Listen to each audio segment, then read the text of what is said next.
मत्तः परतरं नन्यात् किंचिदस्ति धनंजय मयि सर्वमिदं प्रोतं सूत्रे मणिगणाइव। কুরুক্ষেত্রের যুদ্ধে অর্জুন যখন দ্বিধান্বিত, তখন সারথী শ্রীকৃষ্ণ অর্জুনকে তাঁর বিশ্বরূপ দর্শন করান এবং নিজের স্বরূপ প্রকাশের উদ্দেশ্যে এই শ্লোকটি বলেন, যার অর্থ হল, হে ধনঞ্জয়, আমার থেকে শ্রেষ্ঠ আর কেউ নেই। একটি সুতোয় যেমন মণিসমূহ গাঁথা থাকে, তেমনি সমস্ত বিশ্বই আমাতে ওতপ্রোতভাবে অবস্থান করে। নমস্কার বন্ধুরা, আজ আমি আপনাদের জন্য নিয়ে এসেছি নতুন অডিও শো, যার নাম শ্রীকৃষ্ণের 10টি বাণী দিয়ে জীবন বদলান। আজকের বর্তমান সময়ে আমরা প্রত্যেকেই ভীষণ রকম ব্যস্ত। আমরা সর্বদা সময়ের সঙ্গে পাল্লা দিয়ে ছুটে চলেছি, যার ফলে আমাদের প্রত্যেকের মধ্যে মানসিক চাপ বা স্ট্রেস বৃদ্ধি পাচ্ছে। নিজেদেরকে সফলতার শীর্ষে দেখতে চাওয়ার ইঁদুর দৌড়ে সামিল হতে গিয়ে আমরা ধীরে ধীরে জলাঞ্জলি দিচ্ছি আমাদের আবেগগুলোকে। ভবিষ্যতের চিন্তা, অতীতের দুঃখ এবং বর্তমানের অপ্রীতিকর পরিস্থিতি আমাদের কখনো ভীত করে দেয়, কখনো বা আমরা রুক্ষ স্বভাবের হয়ে যাই। অল্পেতেই ধৈর্য হারিয়ে ফেলি। সব কিছু কন্ট্রোল করতে গিয়ে আমরা নিজেদের উপর থেকেই কন্ট্রোল হারিয়ে ফেলি। এমতাবস্থায় নিজেদের মানসিক চাপ থেকে মুক্ত করতে আমরা কখনো কখনো ডাক্তারের কাছে যাই, কিন্তু বেশিরভাগ সময়ই আমরা পরিস্থিতির শিকার হয়ে সব কিছুতে নিজেদের পরাজিত ভেবে বসি। আর এই অবস্থা থেকে যিনি একমাত্র আমাদের উদ্ধার করতে পারেন, তিনি হলেন ভগবান শ্রীকৃষ্ণ। তাঁর মুখনিসৃত বাণী শুনলে আপনি সমস্ত নেতিবাচকতা থেকে মুক্তি পেতে পারেন জীবনে বাঁচার এক নতুন দিশা। ভগবান শ্রীকৃষ্ণের প্রতিটি বাণীর যদি সঠিক অর্থ বুঝে সেই মতো চলতে পারা যায়, তবে আমরা নিজেরাই আমাদের জীবনে ঘটে চলা সকল সমস্যার সমাধান করতে পারব। দাপর যুগে ভগবান শ্রীকৃষ্ণ যে বাণীগুলো বলে গিয়েছিলেন, তা যে এই কলিযুগে এসেও ঠিক কতটা প্রাসঙ্গিক, তার প্রমাণ আপনারা তো পেতেই চলেছেন পরবর্তী পর্বগুলোতে। সেই সঙ্গে এই কথাটাও বলে রাখি, শ্রীকৃষ্ণের বাণী যে শুধু আপনার জীবনের সকল সমস্যার সমাধান করবে তা কিন্তু নয়, বরং তাঁর দেখানো পথে চললে আপনি যেমন আপনার জীবনে আসা সমস্ত বিপদের মোকাবিলা করতে পারবেন, তেমনি বর্তমানে আপনার জীবনে ঘটে চলা সমস্ত ভালো জিনিসের প্রতি কৃতজ্ঞ হতে শিখবেন। আপনার জীবনকে দেখার দৃষ্টিভঙ্গি বদলে যাবে। সেই সাথে আপনি অন্তর থেকে এক সুখী মানুষ হয়ে উঠবেন। ভালো থাকতে যেমন শিখবেন, তেমনি শিখবেন আরও ভালো রাখতেও। শ্রীকৃষ্ণ আপনাকে একজন ভালো মানুষ হয়ে ওঠার পাশাপাশি একজন ভালো বন্ধু, ভালো স্বামী বা স্ত্রী, ভালো বাবা মা, সর্বোপরি একজন ভালো নাগরিক হিসেবে গড়ে তুলতে পারেন, যিনি দেশ তথা এই পৃথিবীকে এক নতুন দিশা দেখাতে পারেন। তাহলে আর দেরি না করে চলুন শুনে নিই পরবর্তী পর্বগুলো, যেখানে আমরা আপনাদের শোনাব একটি সুখী ও ভালো জীবনযাপনের জন্য আজকের দিনে দাঁড়িয়েও ভগবান শ্রীকৃষ্ণ এবং তাঁর বাণী ঠিক কতটা প্রাসঙ্গিক এবং তা কিভাবে আপনার জীবনকে আরও সুন্দর করে গড়ে তুলতে পারে। মানব জীবন বড়ই বিচিত্র। জীবনের নানা প্রতিঘাত জীবনকে নিয়মিত যেমন শুধরে দেয়, তেমনি আবার কলুষিত করে থাকে। আমাদের জীবনে চলার পথে ষড়রিপু প্রতিনিয়ত ক্রিয়াশীল। প্রতিটি মুহূর্ত আমাদেরকে ষড়রিপুর মুখোমুখি হতে হয়। জ্ঞানী মানুষ ষড়রিপুকে নিয়ন্ত্রণ করে মানব থেকে মহামানব হয়ে যাচ্ছেন, অথচ অজ্ঞানী মানুষ হাবুডুবু খাচ্ছেন ষড়রিপুর ভয়াল গ্রাসে। আর এই অজ্ঞানী মানুষগুলি যখন পৌঁছান তাদের জীবনের অন্তিম পর্যায়ে এবং জীবনের শেষ অঙ্কটি মেলাতে চেষ্টা করেন, তখন ভাবেন, জীবনের অঙ্কটাকে মেলাতে গিয়ে কি পেলাম, শুধু শূন্য দিয়ে ভরে গেলাম। কিন্তু এই ষড়রিপু কি? এই ষড়রিপুকে দমন করতে শ্রীকৃষ্ণ আমাদের কি উপায় বলে গেছেন, চলুন শুনে নিই। প্রথম, কাম। কাম অর্থাৎ বাসনা, কোনো কিছু পাওয়ার তীব্র আকাঙ্ক্ষা। এটিকে অনেকে যৌন আকাঙ্ক্ষাও বলে থাকেন। মানুষের এই কোনো কিছুর প্রতি তীব্র আকাঙ্ক্ষাই মানুষকে পরিণত করে অমানুষে। এই বাসনাই ষড়রিপুর মূল উৎস। অর্থাৎ এই রিপুই অন্য আর 5টি রিপুকে পরিচালনা করে। এই রিপুটি দমন করতে পারলেই বাকি রিপুগুলো নিয়ন্ত্রণে চলে আসবে ধীরে ধীরে। কোনো কিছুর প্রতি তীব্র ইচ্ছা, মানুষের এই ইচ্ছাই মানুষের কাল হয়ে দাঁড়ায়। তখন একজন মানুষ ভালো মন্দের মাঝে পার্থক্য করতে পারে না, অসৎ কর্মে লিপ্ত হয়। মানুষের মাঝে এক ধরনের হিংস্রতা সৃষ্টি হয়। তখন সে তার ভালো মন্দ সব কিছু বিসর্জন দিয়ে তার উদ্দেশ্য সাধনে সে একটি হিংস্র জানোয়ারের মতো আচরণ করতে শুরু করে। তাই তো শ্রীকৃষ্ণ বলেছেন, কাম সর্বপ্রথম ইন্দ্রিয়ে প্রবিষ্ট হয়ে মন ও বুদ্ধিকে মোহিত করে এবং এর দ্বারা মানুষকে মোহিত করে। মন, বুদ্ধি ও ইন্দ্রিয়গুলো হচ্ছে এর আবাসস্থল বা অবলম্বন। তাই প্রথমে ইন্দ্রিয়গুলোকে নিজের বশে এনে এই কামরূপী শত্রুকে নিয়ন্ত্রণ করতে হয়। জীবনে যারা এই কাম শক্তিকে নিয়ন্ত্রণ করতে পারে তারাই জীবনে সুখ, সমৃদ্ধি, মান, সম্মান লাভ করে। তারাই পৌঁছতে পারে সফলতার শীর্ষে। ষড়রিপুর দ্বিতীয় রিপু হল ক্রোধ। মানুষের এই রিপুটি এমন একটি রিপু যা মানুষকে ধ্বংস করে দেওয়ার জন্য যথেষ্ট। রাগী মানুষ অত্যন্ত ভয়ঙ্কর। এই রাগের কারণেই আমরা আমাদের অতি সুন্দর চমৎকার মুহূর্তগুলোকে নষ্ট করে ফেলি, সমাজে অশান্তি সৃষ্টি করি, অনেক ক্ষেত্রে সম্পর্কও নষ্ট করে ফেলি। রাগ, জেদ এসবের তাড়নায় মানুষ হিংস্র পশুর মতো আচরণ করতে শুরু করে। এটি নিয়ন্ত্রণ করতে না পারলে ধ্বংস অনিবার্য। তাই তো শ্রীকৃষ্ণ বলেছেন, কথায় আছে, যা কিছু অন্তর থেকে গ্রহণ করা হয়েছে তা কখনোই অশুভ হয় না। অশুভ হলো সেই বোধ, সেই ইচ্ছে যা অন্তর থেকে নিঃসৃত হলেও কখনোই বিবেকের দ্বারা প্রয়োগ করা যায় না। এমনই একটা অনুভূতি হলো ক্রোধ। এই ক্রোধ আপনার বিবেককে হরণ করে নেয়, আপনার করুণা হরণ করে নেয়। আপনি ভাবনা চিন্তা করার যোগ্যতাই হারিয়ে ফেলেন।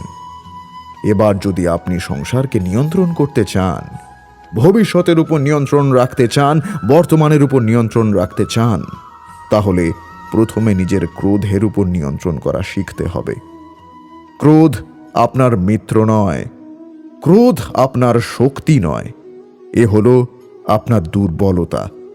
আর এটা শত্রুর শক্তি বাড়িয়ে তোলে, আর শেষ পর্যন্ত ক্ষতি আপনারই হয়। তাই এই ক্রোধকে নিজের নিয়ন্ত্রণে রাখুন। অশুভ মন্তব্য আপনা থেকেই অসফল হয়ে যাবে। এবার কথা বলা যাক ষড়রিপুর তৃতীয় ও সবচেয়ে ভয়ঙ্কর রিপু লোভ সম্পর্কে। এই লোভে পড়ে মানুষ বিভিন্ন অপকর্ম করতেও কুণ্ঠিত বোধ করে না। লোভ লালসা মানুষকে এমনভাবে আঁকড়ে ধরে যে মানুষের ভালো মন্দের কোনো হিতাহিত জ্ঞান থাকে না। মানুষের মধ্যে অশান্তি, শত্রুতা, যুদ্ধ সৃষ্টি করে এই লোভ। লোভ মানুষকে অন্ধ করে দেয়, ভুল পথে পরিচালিত করে। এটি এমন একটি রিপু যেটি মানুষকে এমনভাবে আঁকড়ে ধরে, মানুষকে আর মানুষের কাতারে থাকতে দেয় না। লোভ একজন মানুষকে যে কোনো পর্যায়ে নিয়ে যেতে পারে। তাই তো ভগবান শ্রীকৃষ্ণ বলেছেন, কখনো কোনো বৃক্ষকে দেখেছেন? এই ধরিত্রী থেকে ততটুকুই জল নেয় যতটুকু তার প্রয়োজন। কোনো প্রাণীকে দেখুন, এই প্রকৃতি থেকে ততটুকুই খাবার গ্রহণ করবে যতটুকু তার খিদে রয়েছে। খিদে মিটে গেলে আর খাবে না। এবার মনুষ্য জাতিকে দেখুন, সে নিজের জীবনে যা কিছু পেয়েছে, বস্তু, ধন, খাবার, শক্তি, প্রয়োজনের থেকে অনেক বেশি লাভ করার চেষ্টা করে থাকে। প্রয়োজনের থেকে বেশি যদি পেয়েও যায় তাহলেও তার মন ভরে না। এমনটা হয় তার কারণ হলো লোভ। লোভ আপনার জীবনে, আপনার মনে কখন যে প্রবেশ করবে আপনি জানতেও পারবেন না। তাই এটা চিনতে শিখুন আর তৎক্ষণাৎ জীবন থেকে বাইরে ফেলে দিন। এবার আসা যাক মদ সম্পর্কে, অর্থাৎ অহংকার। এটি ষড়রিপুর চতুর্থ রিপু। অহংকার, ঘৃণা, লোভ এসব মানুষের ভিতরের বিশুদ্ধতাকে নষ্ট করে দেয়। মানুষের মধ্যে একটি আমিত্ব মনোভাব সৃষ্টি করে। এর ফলে মানুষ ধীরে ধীরে আপন মনুষ্যত্ববোধ হারিয়ে ফেলে। তাই তো শ্রীকৃষ্ণ বলেছেন, কিছু মানুষ বড়ই বিচিত্র হন। তারা এমনভাবে জীবনযাপন করেন যেন তাদের কখনো মৃত্যুই হবে না। নিজেদের অহংকারের বশে একটা কথা ভুলে যান যে যতই তারা নিঃশ্বাস নিচ্ছেন, যতই তারা জীবনযাপন করছেন, ততই তারা মৃত্যুর দিকে এগিয়ে যাচ্ছেন। কারণ আমাদের জীবন্ত নিঃশ্বাসের উপর নির্ভরশীল নিঃশ্বাস চলছে, মানে জীবন চলছে। নিঃশ্বাস যদি থেমে যায়, জীবনও থেমে যাবে। আমাদের জীবনের প্রদীপ যে কোনো মুহূর্তে নিভে যেতে পারে। আর কত সময় বাকি রয়েছে সেই বিষয়ে আমাদের কোনো ধারণাই নেই। তাই যতক্ষণ নিঃশ্বাস চলছে অহংকার পরিত্যাগ করে শুভ কর্ম করুন, যাতে মৃত্যুর পরেও এ পৃথিবী আপনাকে স্মরণে রাখে। এরপরেই আসা যাক মোহ সম্পর্কে। মোহ অর্থাৎ মায়া, কোনো কিছুর প্রতি তীব্র টান অনুভব করা। এটি পঞ্চম এবং অত্যন্ত খারাপ একটি রিপু। মোহ মায়া এসব মানুষের উন্নতির বিঘ্ন ঘটায়। এমনকি এইসবে আকৃষ্ট হয়ে মানুষ খারাপ কাজও করে। তাই তো শ্রীকৃষ্ণ বলেছেন, জ্ঞানীজনের উপদেশ, সৎসঙ্গ, সদ্গুরু আর সাধু সঙ্গ ছাড়া মোহ রিপু থেকে মুক্তি পাওয়া যায় না। মানুষ মোহের বশবর্তী হয়ে যখন তার জীবন অতিবাহিত করে, তখন যদি সে কোনোভাবে তার মনের সামান্যতম অংশে মানুষ ও প্রকৃতিকে ভালোবাসা ও ঈশ্বরকে পাওয়ার মোহ সৃষ্টি করতে পারে, তাহলে সে ধীরে ধীরে মোহ রিপুর থেকে মুক্তি পায় এবং মানব জীবনে আসে পরম শান্তি। শেষ রিপু হল মাৎসর্য, অর্থাৎ ঈর্ষা। কারো উন্নতি বা সুন্দর কিছু দেখলে সহ্য করতে না পারা। ষড়রিপুর এই শেষ রিপুটি অত্যন্ত মারাত্মক এবং খুব নিচু মনের মানসিকতা সম্পন্ন ব্যক্তির মধ্যেই এই রিপুটি পরিদর্শিত হয়। সাধারণত একজন মানুষের অন্য সব রিপু থাকতেই পারে, কিন্তু এই রিপুটি অত্যন্ত সস্তা মনের মানসিকতা সম্পন্ন ব্যক্তির মধ্যেই পাওয়া সম্ভব। তাই ভগবান শ্রীকৃষ্ণ বলেছেন, আমাদের চারপাশে বহু নেতিবাচক জিনিস থাকতে পারে, যেমন ঈর্ষা, হিংসা, বিদ্বেষ প্রভৃতি। কিন্তু এই নেতিবাচক বিষয়গুলিকে কখনোই নিজের অন্তরে প্রবেশ করতে দেবেন না।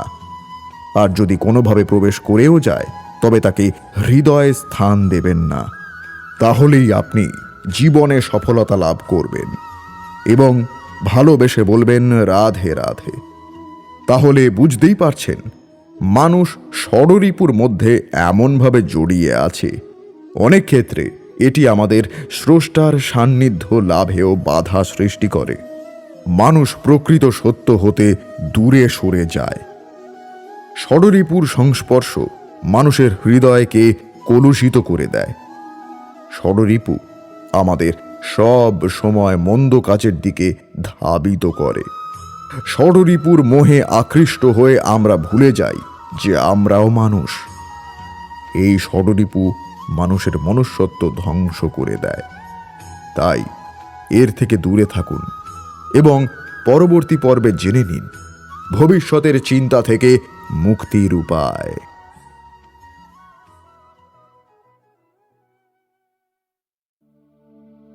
আমাদের জীবনে তিনটি কাল রয়েছে: অতীত, বর্তমান এবং ভবিষ্যৎ। অতীত হলো সেটা যেটা আমরা পার করে এসেছি, আর ভবিষ্যৎ হলো সেটা যেটা আমরা কখনো দেখিনি। অথচ এই না দেখা ভবিষ্যৎ নিয়ে আমাদের চিন্তার কোনো শেষ নেই। কাল কি হবে ভেবে ভেবে আমরা আজকের সময়টাতে মন খুলে বাঁচতে পারি না। আজ আমরা ভগবান শ্রীকৃষ্ণের মুখ থেকে জানব ভবিষ্যতের চিন্তার ব্যাপারে উনি কি বলেছেন। তবে তার আগে চলুন শুনে নিই বিপিন বাবুর কাহিনী। বিপিন বাবু ছিলেন একজন বিশাল বড় ব্যবসায়ী। স্ত্রী, 2 পুত্র, পুত্রবধূ, নাতি নাতনি নিয়ে তার ছিল সুখের সংসার। বিপিন বাবু নিজের পরিবারকে অত্যন্ত ভালোবাসতেন এবং তাদের সুন্দর ভবিষ্যতের জন্য উদয়াস্ত পরিশ্রম করতেন। তিনি সর্বদা ভাবতেন ভবিষ্যতে তার ছেলেরা ও নাতি নাতনিরা কিভাবে ভালো থাকবে। আস্তে আস্তে বিপিন বাবুর বয়স হলো। আগের মতো তিনি আর ব্যবসার দেখাশোনা করতে পারেন না। তার উপর অতিরিক্ত চিন্তার ফলে তার শরীরে বাসা বেঁধেছে বিভিন্ন ধরনের রোগ। তাই বিপিনবাবু ঠিক করলেন ব্যবসার ভার এবার ছেলেদের হাতে তুলে দিয়ে তাদেরকে নিজের সম্পত্তি সমান ভাগে ভাগ করে দেবেন। এই ভেবে তিনি তাঁর ম্যানেজারকে ডেকে বললেন তাঁর স্থাবর অস্থাবর যত সম্পত্তি রয়েছে সব কিছু তাকে হিসেব করে 1 সপ্তাহের মধ্যে রিপোর্ট বানিয়ে দিতে হবে। এই একটা সপ্তাহ তাঁর এই চিন্তাতে কেটে গেল যে ভবিষ্যতে তাঁর ছেলেরা এই সম্পত্তি বা ব্যবসা সামলে রাখতে পারবে তো। যাই হোক, 1 সপ্তাহ পর তিনি ম্যানেজারকে যখন ডেকে পাঠালেন তখন ম্যানেজার তাঁকে বললেন যে স্যার, রিপোর্ট তৈরির এখনো কিছুটা বাকি আছে, তবে এখনো অবধি যা যা তথ্য জোগাড় করেছি তাতে আপনি নিশ্চিন্ত থাকুন যে আপনার পরবর্তী 7 প্রজন্ম বসে খাবে। ম্যানেজারের কথা শুনে বিপিনবাবু মনে মনে বেশ গর্ববোধ করলেন এবং ম্যানেজারকে আরও 2 সপ্তাহের সময় দিলেন রিপোর্ট তৈরি করার জন্য। এরপর বিপিনবাবু ভাবতে বসলেন যে ম্যানেজার তো বললেন তার পরবর্তী 7 প্রজন্ম বসে খেতে পারবে, কিন্তু 8ম প্রজন্ম তাদের কি হবে? এই চিন্তা বিপিনবাবুর মনে একেবারে গেঁথে গেল। তিনি ভারাক্রান্ত মনে বাড়ি ফিরে এলেন। তিনি চিন্তায় এতটাই ডুবে গিয়েছিলেন যে বাড়ি ফিরে তিনি তার নাতি নাতনিদের সঙ্গে খেলতেন যে সেটাও এদিন করলেন না। এমনকি নিজের স্ত্রীর সাথেও একটি কথাও বললেন না।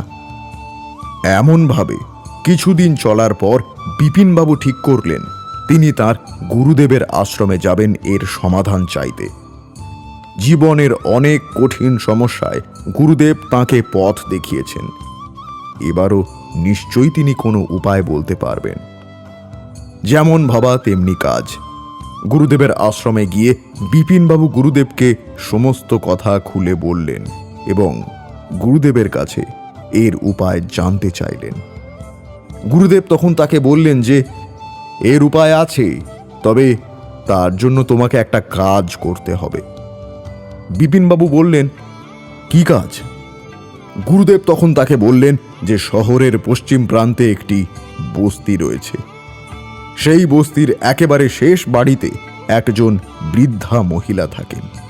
তাকে 500 গ্রাম চাল দান করতে হবে।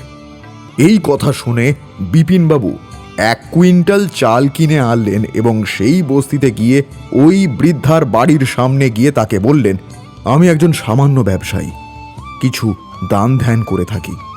আমি আপনাকেই খুঁজছিলাম, আপনি এই 1 কুইন্টাল চাল রাখুন। বৃদ্ধা তখন হেসে বললেন, আমার তো খাওয়া হয়ে গিয়েছে, আমার আর এই চালের দরকার নেই।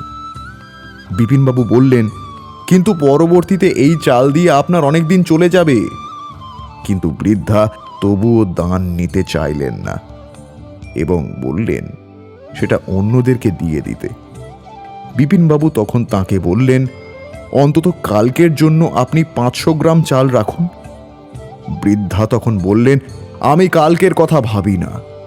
আমার আজকের খাবার যিনি জুগিয়েছেন, আমার কালকের খাবারও তিনিই যোগাবেন।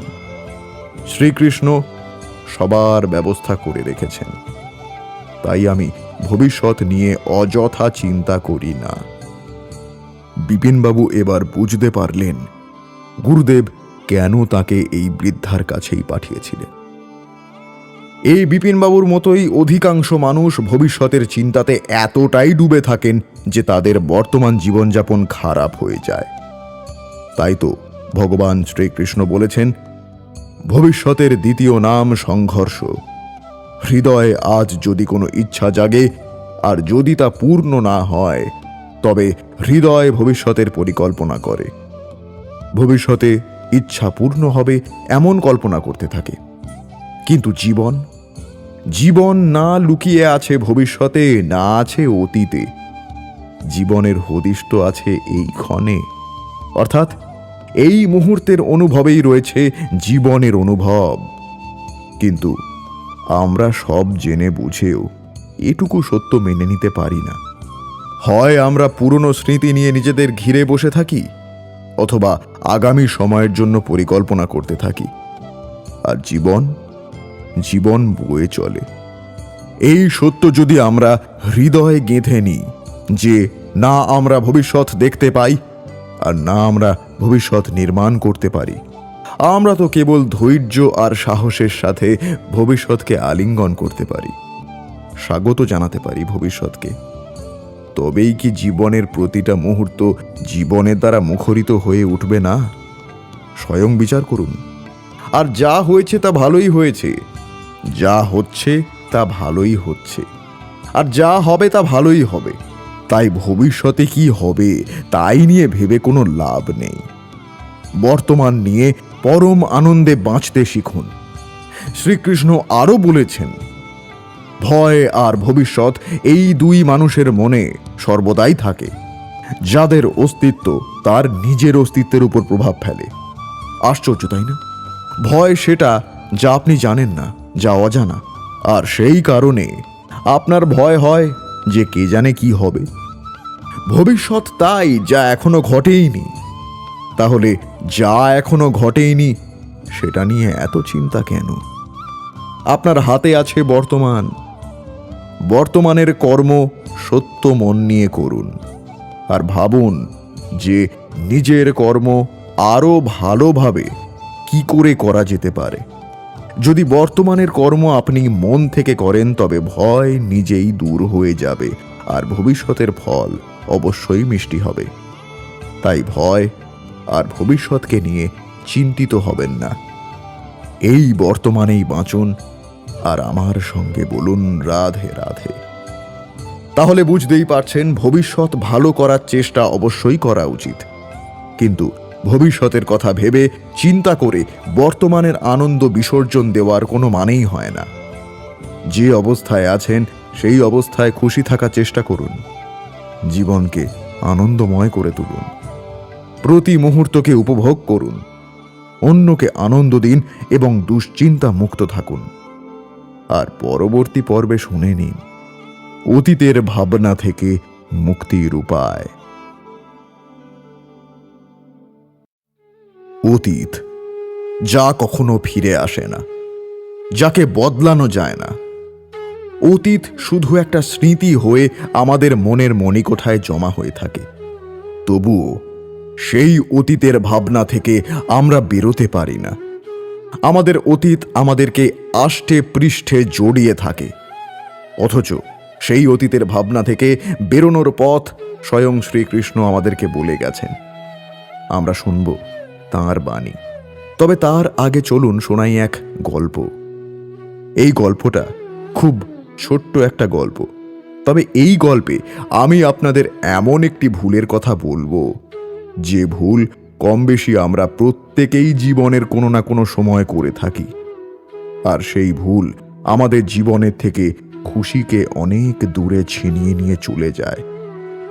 যখন যখন আমরা এই ভুলটা করি, তখনই আমাদের জীবনটা দীর্ঘ সময়ের জন্য দুঃখে ভরে থাকে। এই একটা ভুল যদি আমরা এড়িয়ে চলতে পারি, তবে কিন্তু আমরা অনেক বেশি খুশি থাকতে পারবো। আমাদের রাতে শান্তিতে ঘুম হবে। তাহলে চলুন গল্পটা শোনা যাক।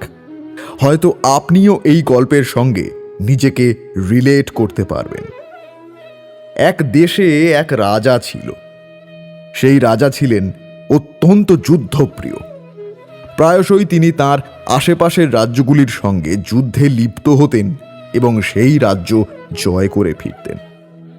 এমনই একবার এক রাজ্য জয় করে ফেরার পর রাজা ঠিক করলেন সেই রাজ্য জয়ের খুশি উদযাপনের জন্য তিনি পদযাত্রায় বের হবেন। নির্দিষ্ট দিন দেখে রাজা বের হলেন পদযাত্রায়। সঙ্গে চলল মন্ত্রী, সেনাপতি সহ আরো প্রচুর লোক। সঙ্গে চলল সৈন্যরা, যারা বীরের মতো যুদ্ধ করেছিল।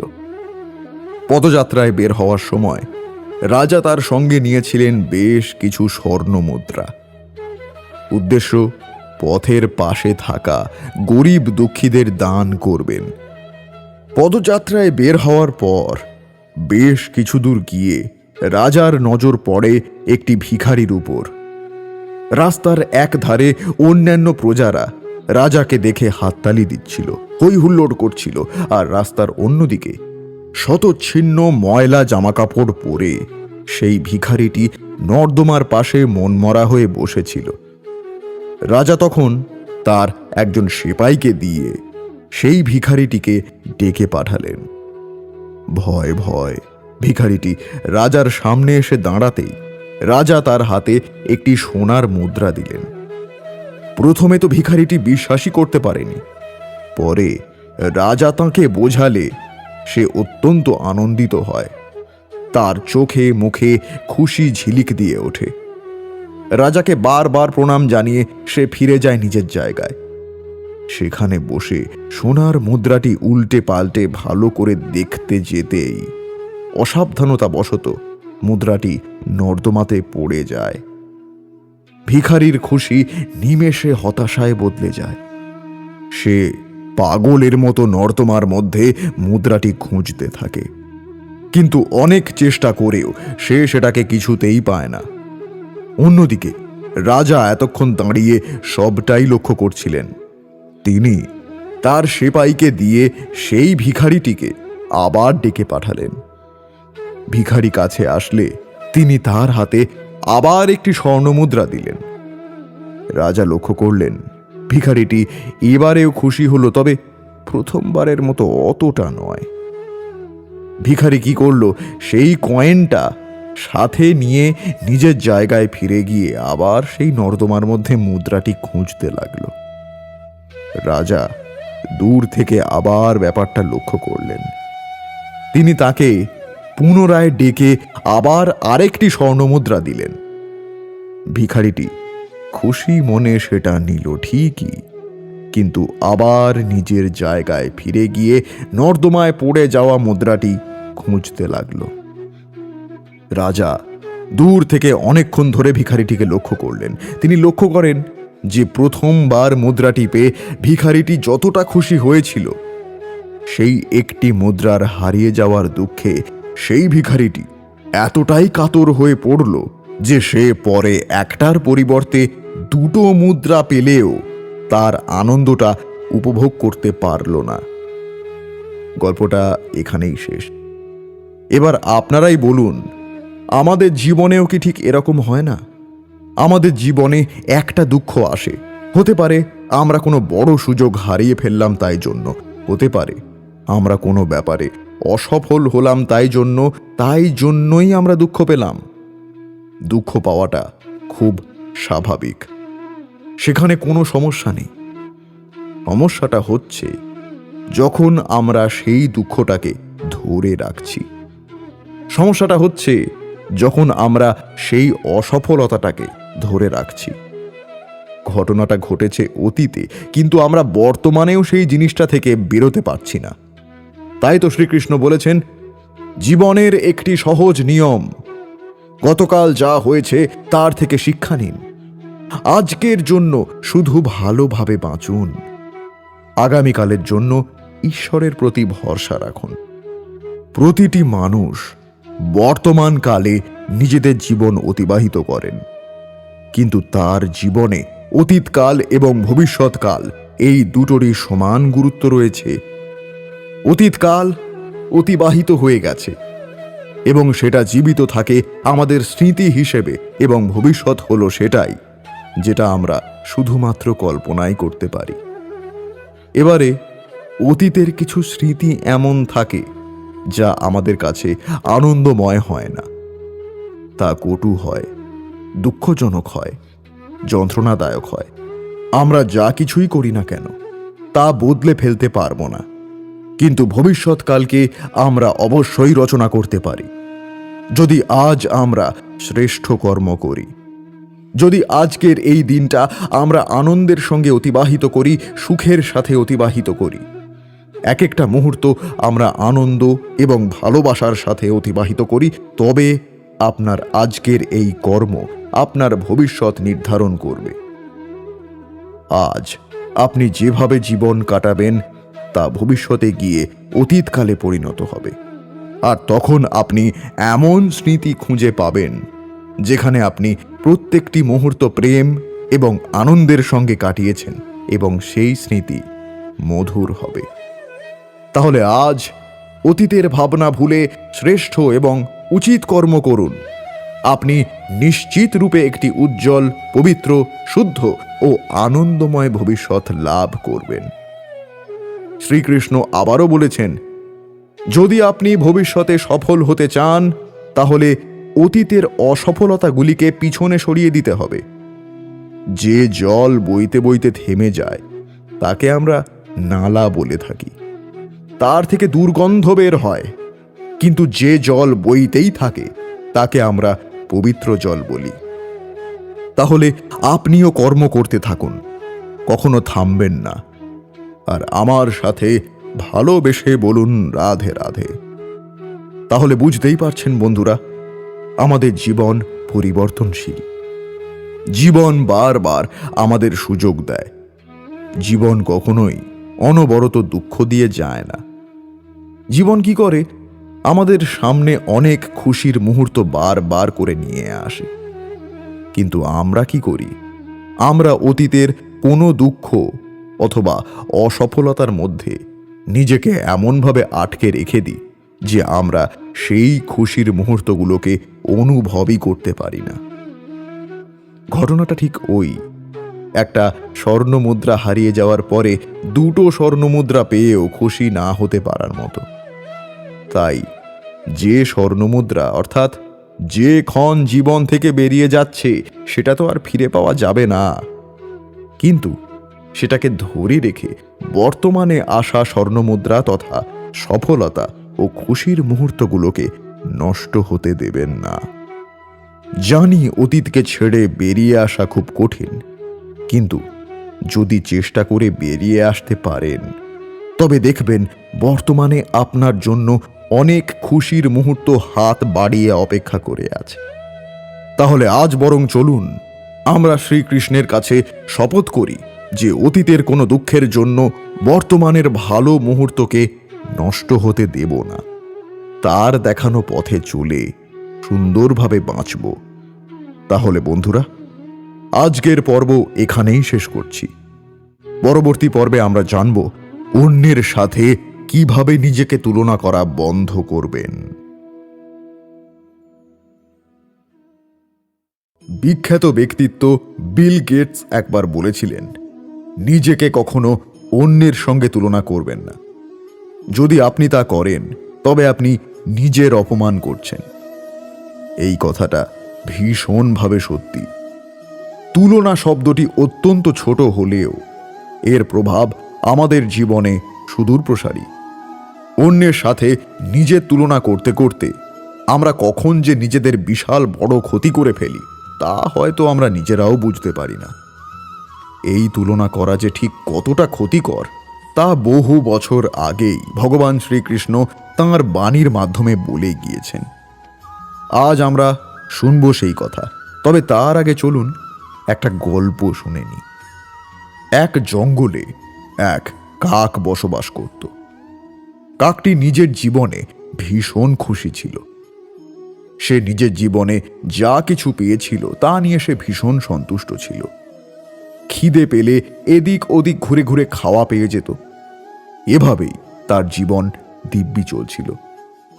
কিন্তু একদিন ভুল করে সে একটি সুন্দর সাদা পাখি দেখতে পেয়ে গেল। সে ভাবতে লাগলো, এমন কে আছে যে আমার চেয়ে এত বেশি চকচকে? কাক চলে গেল সেই সাদা পাখিটার সঙ্গে পরিচয় করতে। সেখানে গিয়ে তাকে প্রশ্ন করলো, আচ্ছা ভাই, তোমার নাম কি? সাদা পাখিটা বলল, আমার নাম হাঁস। কাক বলল, ভাই তুমি তো মনে হয় ভীষণ খুশি। কি সুন্দর সাদা রং তোমার, কি চকচকে। আমাকে দেখো, আমি কত কালো। হাঁস বলল, না ভাই, আমিও প্রথমে এমনটাই ভাবতাম যে আমি হয়তো এ পৃথিবীর সব থেকে সুন্দর পাখি, কিন্তু যখন থেকে আমি তোতা পাখিকে দেখেছি আমার মনে হয় তোতা পাখির মতো সুন্দর কেউ নেই।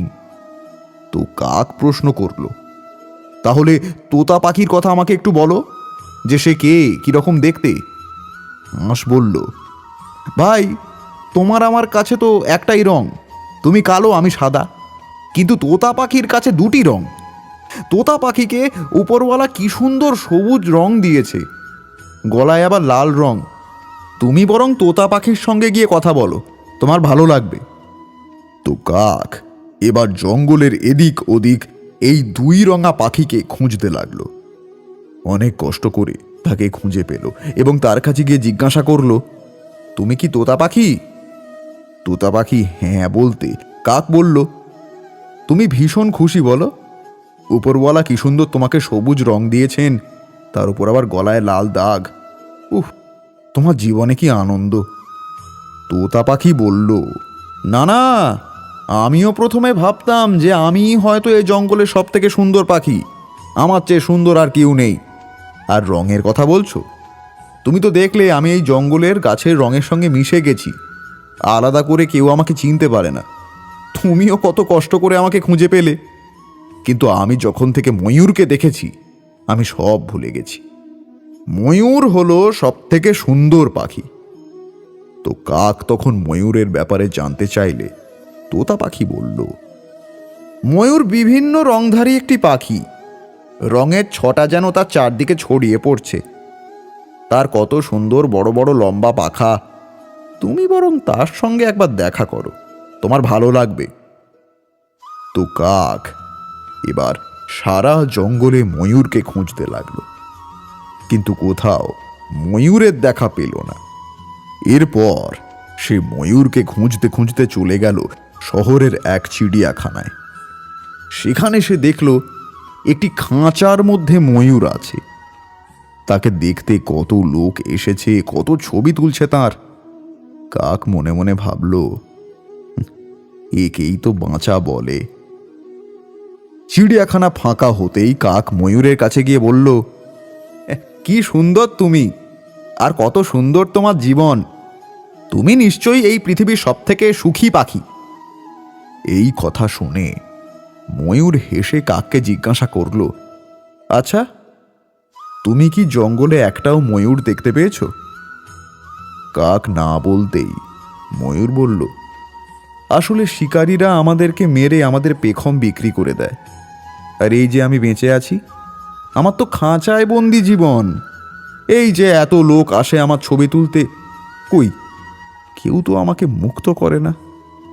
আসলে সুন্দর জীবন তো তোমার, তুমি যেখানে ইচ্ছে যেতে পারো, যা খুশি করতে পারো, তুমি জীবনকে উপভোগ করতে পারো। ময়ূরের কথায় কাক বুঝতে পারল তার জীবনের মূল্য। বন্ধুরা, আমাদের জীবনেও এই একই ঘটনা ঘটে। আমরা বহুবার নিজেদের অন্যদের সঙ্গে তুলনা করে থাকি।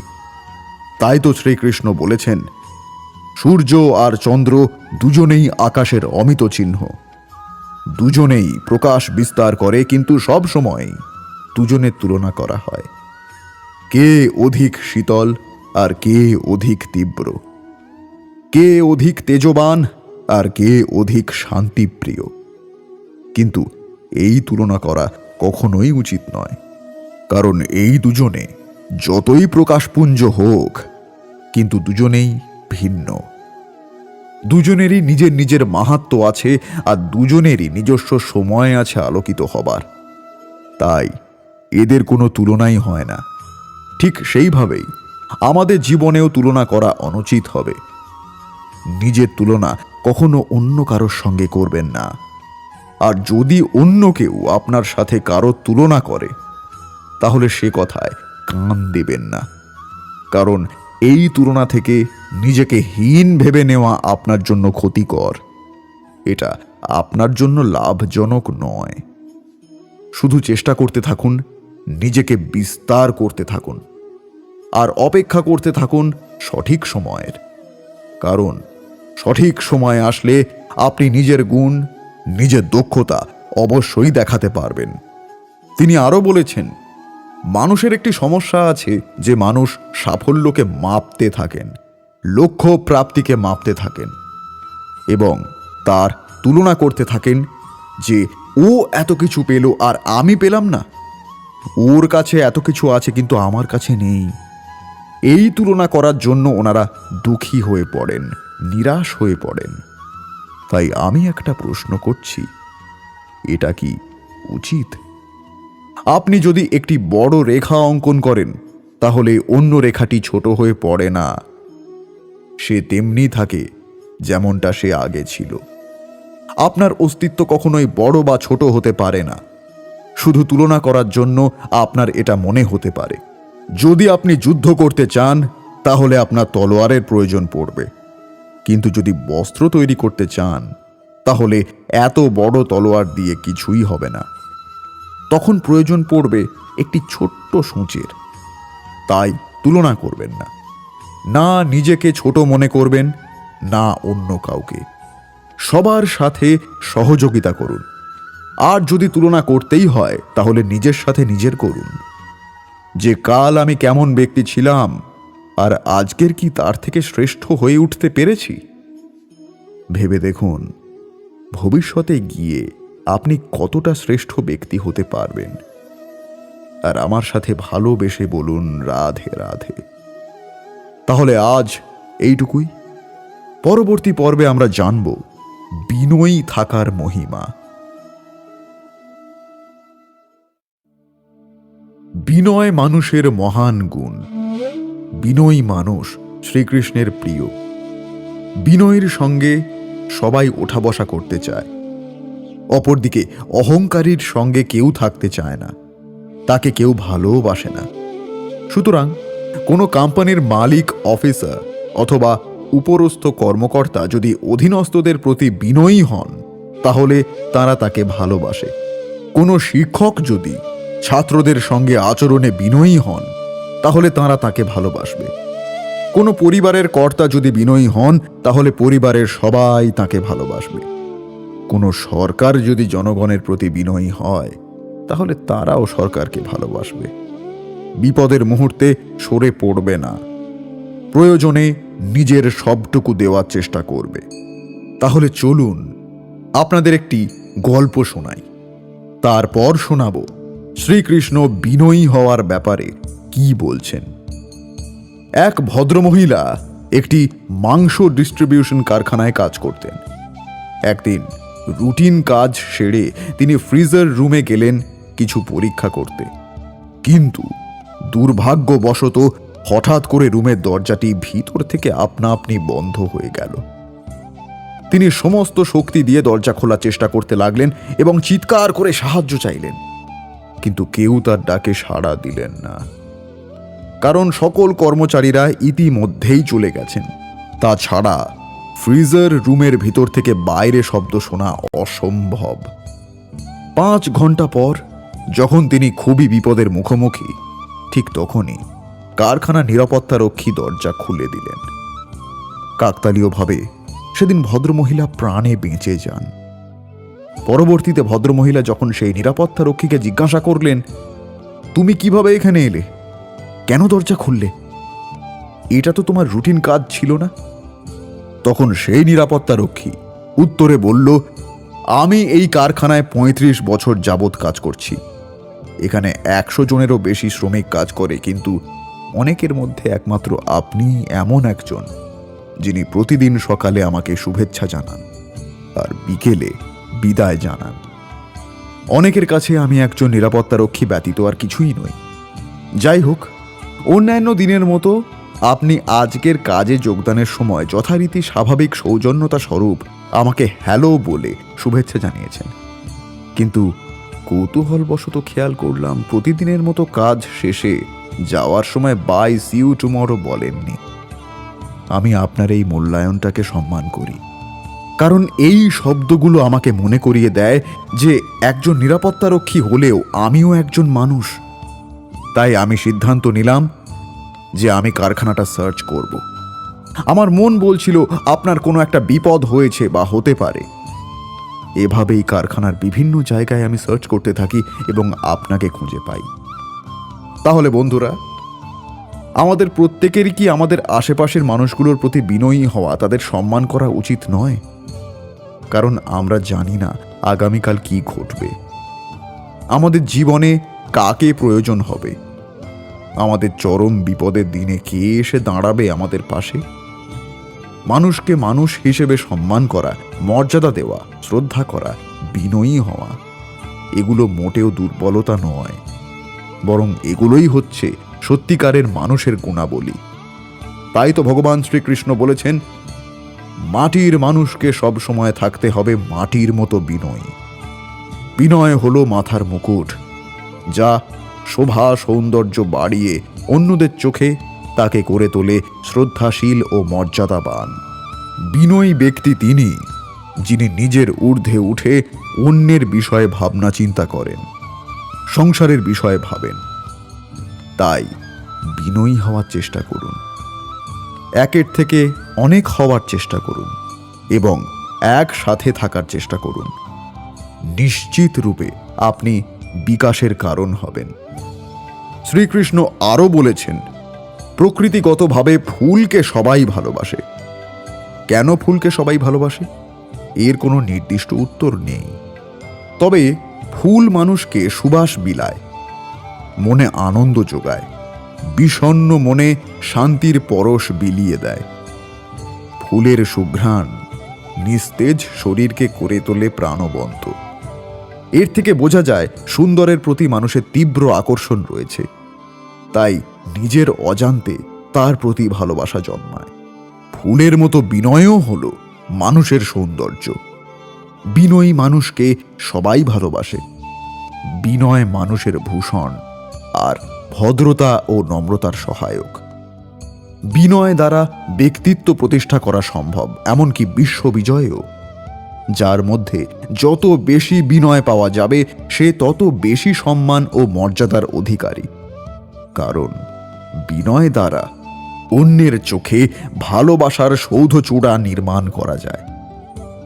বিনয় কথার প্রকৃত অর্থ হল কাজে কর্মে, আচরণ উচ্চারণে আমিত্ব ভাবনাকে দমন করা।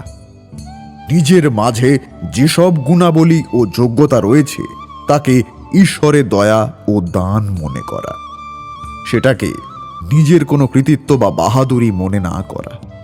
নিজের গুণাবলীকে তুচ্ছ ও অর্থহীন মনে করার নাম কিন্তু বিনয় নয়।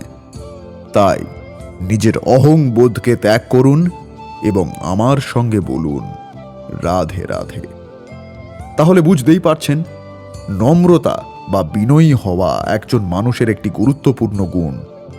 তবে সকল মানুষ বিনয়ী এবং নম্র হতে পারে না। আবার ইচ্ছা থাকলেও বর্তমান যুগে নিজেকে বিনয়ী ও নম্র হিসেবে সমাজে উপস্থাপন করা খুবই কঠিন। আমাদের নিজেদেরকে জীবনের সকল ক্ষেত্রে সম্পূর্ণরূপে প্রকাশ করতে হলে নম্রতা অত্যন্ত সহায়ক ভূমিকা পালন করতে পারে। পাশাপাশি নম্র মানুষ খুব সহজেই সমাজের সকল স্তরের মানুষের শ্রদ্ধা অর্জন করতে পারে। একজন বিনয়ী মানুষের সবথেকে বড় বৈশিষ্ট্য, সে সব সময় তার দুর্বলতাগুলোকে ইতিবাচক হিসেবে গ্রহণ করে থাকে এবং তার দুর্বলতাগুলো কাটিয়ে উঠতে নিখুঁতভাবে চেষ্টা চালিয়ে যায়। তারা দাম্ভিকতা এড়িয়ে চলার চেষ্টা করে, আর এই দাম্ভিকতা না থাকার কারণে সমাজের সকল স্তরের মানুষ তাদেরকে শ্রদ্ধা করে থাকে। এর পাশাপাশি নিজেকে নম্র হিসেবে উপস্থাপন করতে হলে অন্যের প্রতিভা ও গুণাবলীর প্রশংসা করা জরুরি। এক্ষেত্রে তারা প্রশংসার পাশাপাশি অন্যদের মতো প্রতিভা ও গুণাবলীর অধিকারী হওয়ার চেষ্টা চালিয়ে যায়। এভাবেই আপনি চেষ্টা চালিয়ে যান এবং আমরা আজকের পর্ব এখানেই শেষ করছি। পরবর্তী পর্বে আমরা আপনাদের জানাবো জীবনে সৎ হওয়ার ব্যাপারে শ্রীকৃষ্ণ কি বলেছেন। সততা একটি মহৎ গুণ। যে সৎ তাকে সবাই ভালোবাসে। সৎ হতে পারা জীবনের সবচেয়ে বড় অর্জন। সৎ ব্যক্তি মানুষের আস্থাভাজন হয়, ঈশ্বরের প্রিয় হয়, দুনিয়ায় সফল হয়। সততার গল্প শুনলে সৎ হওয়ার আগ্রহ জন্মায়। তাই আসুন আজ আপনাদের একজন সৎ মানুষের গল্প শোনাই, একটি সততার গল্প শোনাই। তারপর আমরা শুনব স্বয়ং শ্রীকৃষ্ণ সততা নিয়ে কি বলেছেন। এক নামকরা কোম্পানির ষাটোর্ধ্ব একজন সিইও অবসর নেবেন বলে ঠিক করলেন। অবসর নেওয়ার আগে তার স্বনামধন্য কোম্পানির উত্তরাধিকার হিসেবে একজন সৎ ও যোগ্য সিইও নির্বাচন করতে চাইলেন। তবে চিরাচরিত নিয়মে তিনি তার পরিচালক পর্ষদ বা ছেলে মেয়েদের মধ্যে থেকে কাউকে উত্তরাধিকার না করে ভিন্ন ধর্মী কিছু করার চিন্তা করলেন। সিইও একদিন সকল এক্সিকিউটিভদের বললেন, আমি সিদ্ধান্ত নিয়েছি আপনাদের মধ্যে থেকে একজন পরবর্তী সিইও নিয়োগ করব। এই কথা শুনে সবাই হতবাক, তবে আবার খুশিও হলো। সিইও হওয়ার স্বপ্নে তাদের মন উৎফুল্ল হয়ে উঠল। তিনি বলে চললেন, আমি আপনাদের প্রত্যেককে একটি করে বীজ দেব। এই বীজ আপনারা টবে রোপণ করবেন, জল দেবেন, যত্ন করবেন, আর ঠিক 1 বছর পর তা আমার কাছে নিয়ে আসবেন। আমি তখন সেই বীজ থেকে বেড়ে ওঠা চারা গাছ দেখেই সিদ্ধান্ত নেব কে হবেন পরবর্তী সিইও। উপস্থিত এক্সিকিউটিভদের মধ্যে অলিভার নামক একজন ব্যক্তি ছিলেন, যিনি অন্য সবার মতোই বীজ নিয়ে বাসায় ফিরলেন। বীজটি রোপণ করার জন্য তাঁর স্ত্রী একটি টব, মাটি ও সার জোগাড় করলেন এবং সেই টবে অলিভার বীজটি রোপণ করলেন। তিনি প্রতিদিন বীজটির খুব যত্ন করতেন, নিয়মিত জল দিতে থাকলেন। সপ্তাহ 3 পর তার সহকর্মীরা তাদের বীজ থেকে বেড়ে ওঠা চারা গাছ সম্পর্কে বলাবলি করতে লাগল। কিন্তু হায়, অলিভারের বীজ থেকে তো কিছুই জন্মাচ্ছে না। এইভাবে 3, 4, 5 সপ্তাহ পার হয়ে গেল। তিনি নিজেকে ব্যর্থ ভাবতে থাকলেন। বীজ থেকে চারা গাছ না জন্মানোর কারণে তিনি চিন্তিত হয়ে মনে মনে বললেন, সম্ভবত আমি রোপণের সময় বীজটি নষ্ট করে ফেলেছি। তাই তিনি তার সহকর্মীদের সঙ্গে লজ্জায় এ বিষয়ে কোনো কথাই বলতেন না। অবশেষে 1 বছর অতিবাহিত হল। কোম্পানির সব এক্সিকিউটিভরা তাদের বড় হওয়া সুন্দর সুন্দর চারা গাছের টবগুলো তাদের সিইওর কাছে নিয়ে এলো। কিন্তু অলিভার কি করবেন? তার টবে তো কোনো চারা গাছই হয়নি। চারা গাছ ছাড়া খালি টব নিয়ে অফিসে যাওয়াও মান সম্মানের বিষয়। আবার চারা গাছ না জন্মানোর কারণে চাকরি চলে যায় কিনা এ ভয়ও রয়েছে অলিভারের মনে। কিন্তু অলিভারের স্ত্রী তাকে সৎ হয়ে থাকতে পরামর্শ দিলেন এবং খালি টব নিয়েই সিইওর কাছে যাওয়ার কথা বললেন। যা সত্য তাই সিইওকে বলার পরামর্শ দিলেন। অলিভার বিব্রত ও দুশ্চিন্তায় থাকা সত্ত্বেও খালি টব নিয়ে যেতেই রাজি হলেন। অলিভার আজ খুবই বিব্রত। এই দুশ্চিন্তায় অলিভার অসুস্থ বোধ করতে লাগলেন। তবে ভরসা রাখলেন স্ত্রীর কথার উপর। সিইওকে সত্যি বলার ক্ষেত্রে স্ত্রীর পরামর্শকেই গ্রহণ করলেন। নির্দিষ্ট দিনে অলিভার তার খালি টব নিয়ে বোর্ড রুমে ঢুকেই দেখলেন সবার টবে কি সুন্দর সুন্দর গাছ। অলিভার তার টবটির রুমের মেঝেতে রাখলেন, আর এতে অনেকেই হাসাহাসি করলেন, কেউ কেউ আবার দুঃখ প্রকাশও করলেন। সিইও বোর্ড রুমে এসে সবাইকে শুভেচ্ছা জানিয়ে পুরো রুম পরিদর্শন করেন আর বললেন, ও মাই গড, আপনারা কি সুন্দর চারা গাছ ও ফুল জন্মিয়েছেন। হঠাৎ সিইওর চোখ গিয়ে পড়ল অলিভারের দিকে। অলিভার লজ্জায় সহকর্মীদের পিছনে নিজেকে লুকোবার চেষ্টা করছিলেন, কিন্তু সিইও অলিভারকে সামনে আসতে বললেন। অলিভার খুব বিব্রত ও ভীত হয়ে পড়লেন। ভাবলেন নির্ঘাত তিনি আজ তার চাকরি হারাবেন। সিইও জিজ্ঞাসা করলেন, কি ব্যাপার অলিভার, আপনার বীজের কি হয়েছে? অলিভার সিইওকে বীজ রোপণ ও পরিচর্যার সত্য ঘটনা খুলে বললেন। সিইও সবাইকে বসতে বললেন আর শুধু অলিভারকে দাঁড়িয়ে থাকতে বললেন। সিইও অলিভারের দিকে তাকিয়ে সবাইকে উদ্দেশ্য করে বললেন, আপনারা আমাদের নতুন সিইওকে ভালো করে দেখুন। তার নাম অলিভার। অলিভার নিজের কানকে বিশ্বাস করতে পারল না। তার টবে তো কোনো চারাগাছ জন্মায়নি, তাহলে এটা কি করে সম্ভব? সেই রুমে থাকা সকলে সিইওর এই ঘোষণায় বিস্মিত হয়ে একে অপরের দিকে তাকাতে থাকলো। তারা বুঝল না অলিভার কিভাবে সিইও হলো। সিইও বললেন, 1 বছর আগে আমি প্রত্যেককে যে বীজ দিয়েছিলাম তা সবই ছিল মৃত, কারণ সেগুলো ছিল সিদ্ধ করা বীজ। তাই সেগুলো থেকে কোনো চারা গাছ জন্মানোর কথাই ছিল না। কোনো চারা জন্মাতে না দেখে হতাশ হয়ে আপনারা আমার দেওয়া বীজটি ফেলে দিয়ে নতুন বীজ লাগিয়েছেন। আর শুধুমাত্র অলিভারই সাহস ও সততার সঙ্গে সেই মরা বীজের পরিচর্যা করেছিলেন। চারা গাছ না জন্মালেও তিনি খালি টব নিয়েই এসেছেন, যে টবে আমার দেওয়া বীজটি রয়েছে। সুতরাং সবাই অলিভারকে করতালি দিয়ে অভিনন্দন করুন। শুনলেন তো অলিভারের গল্প?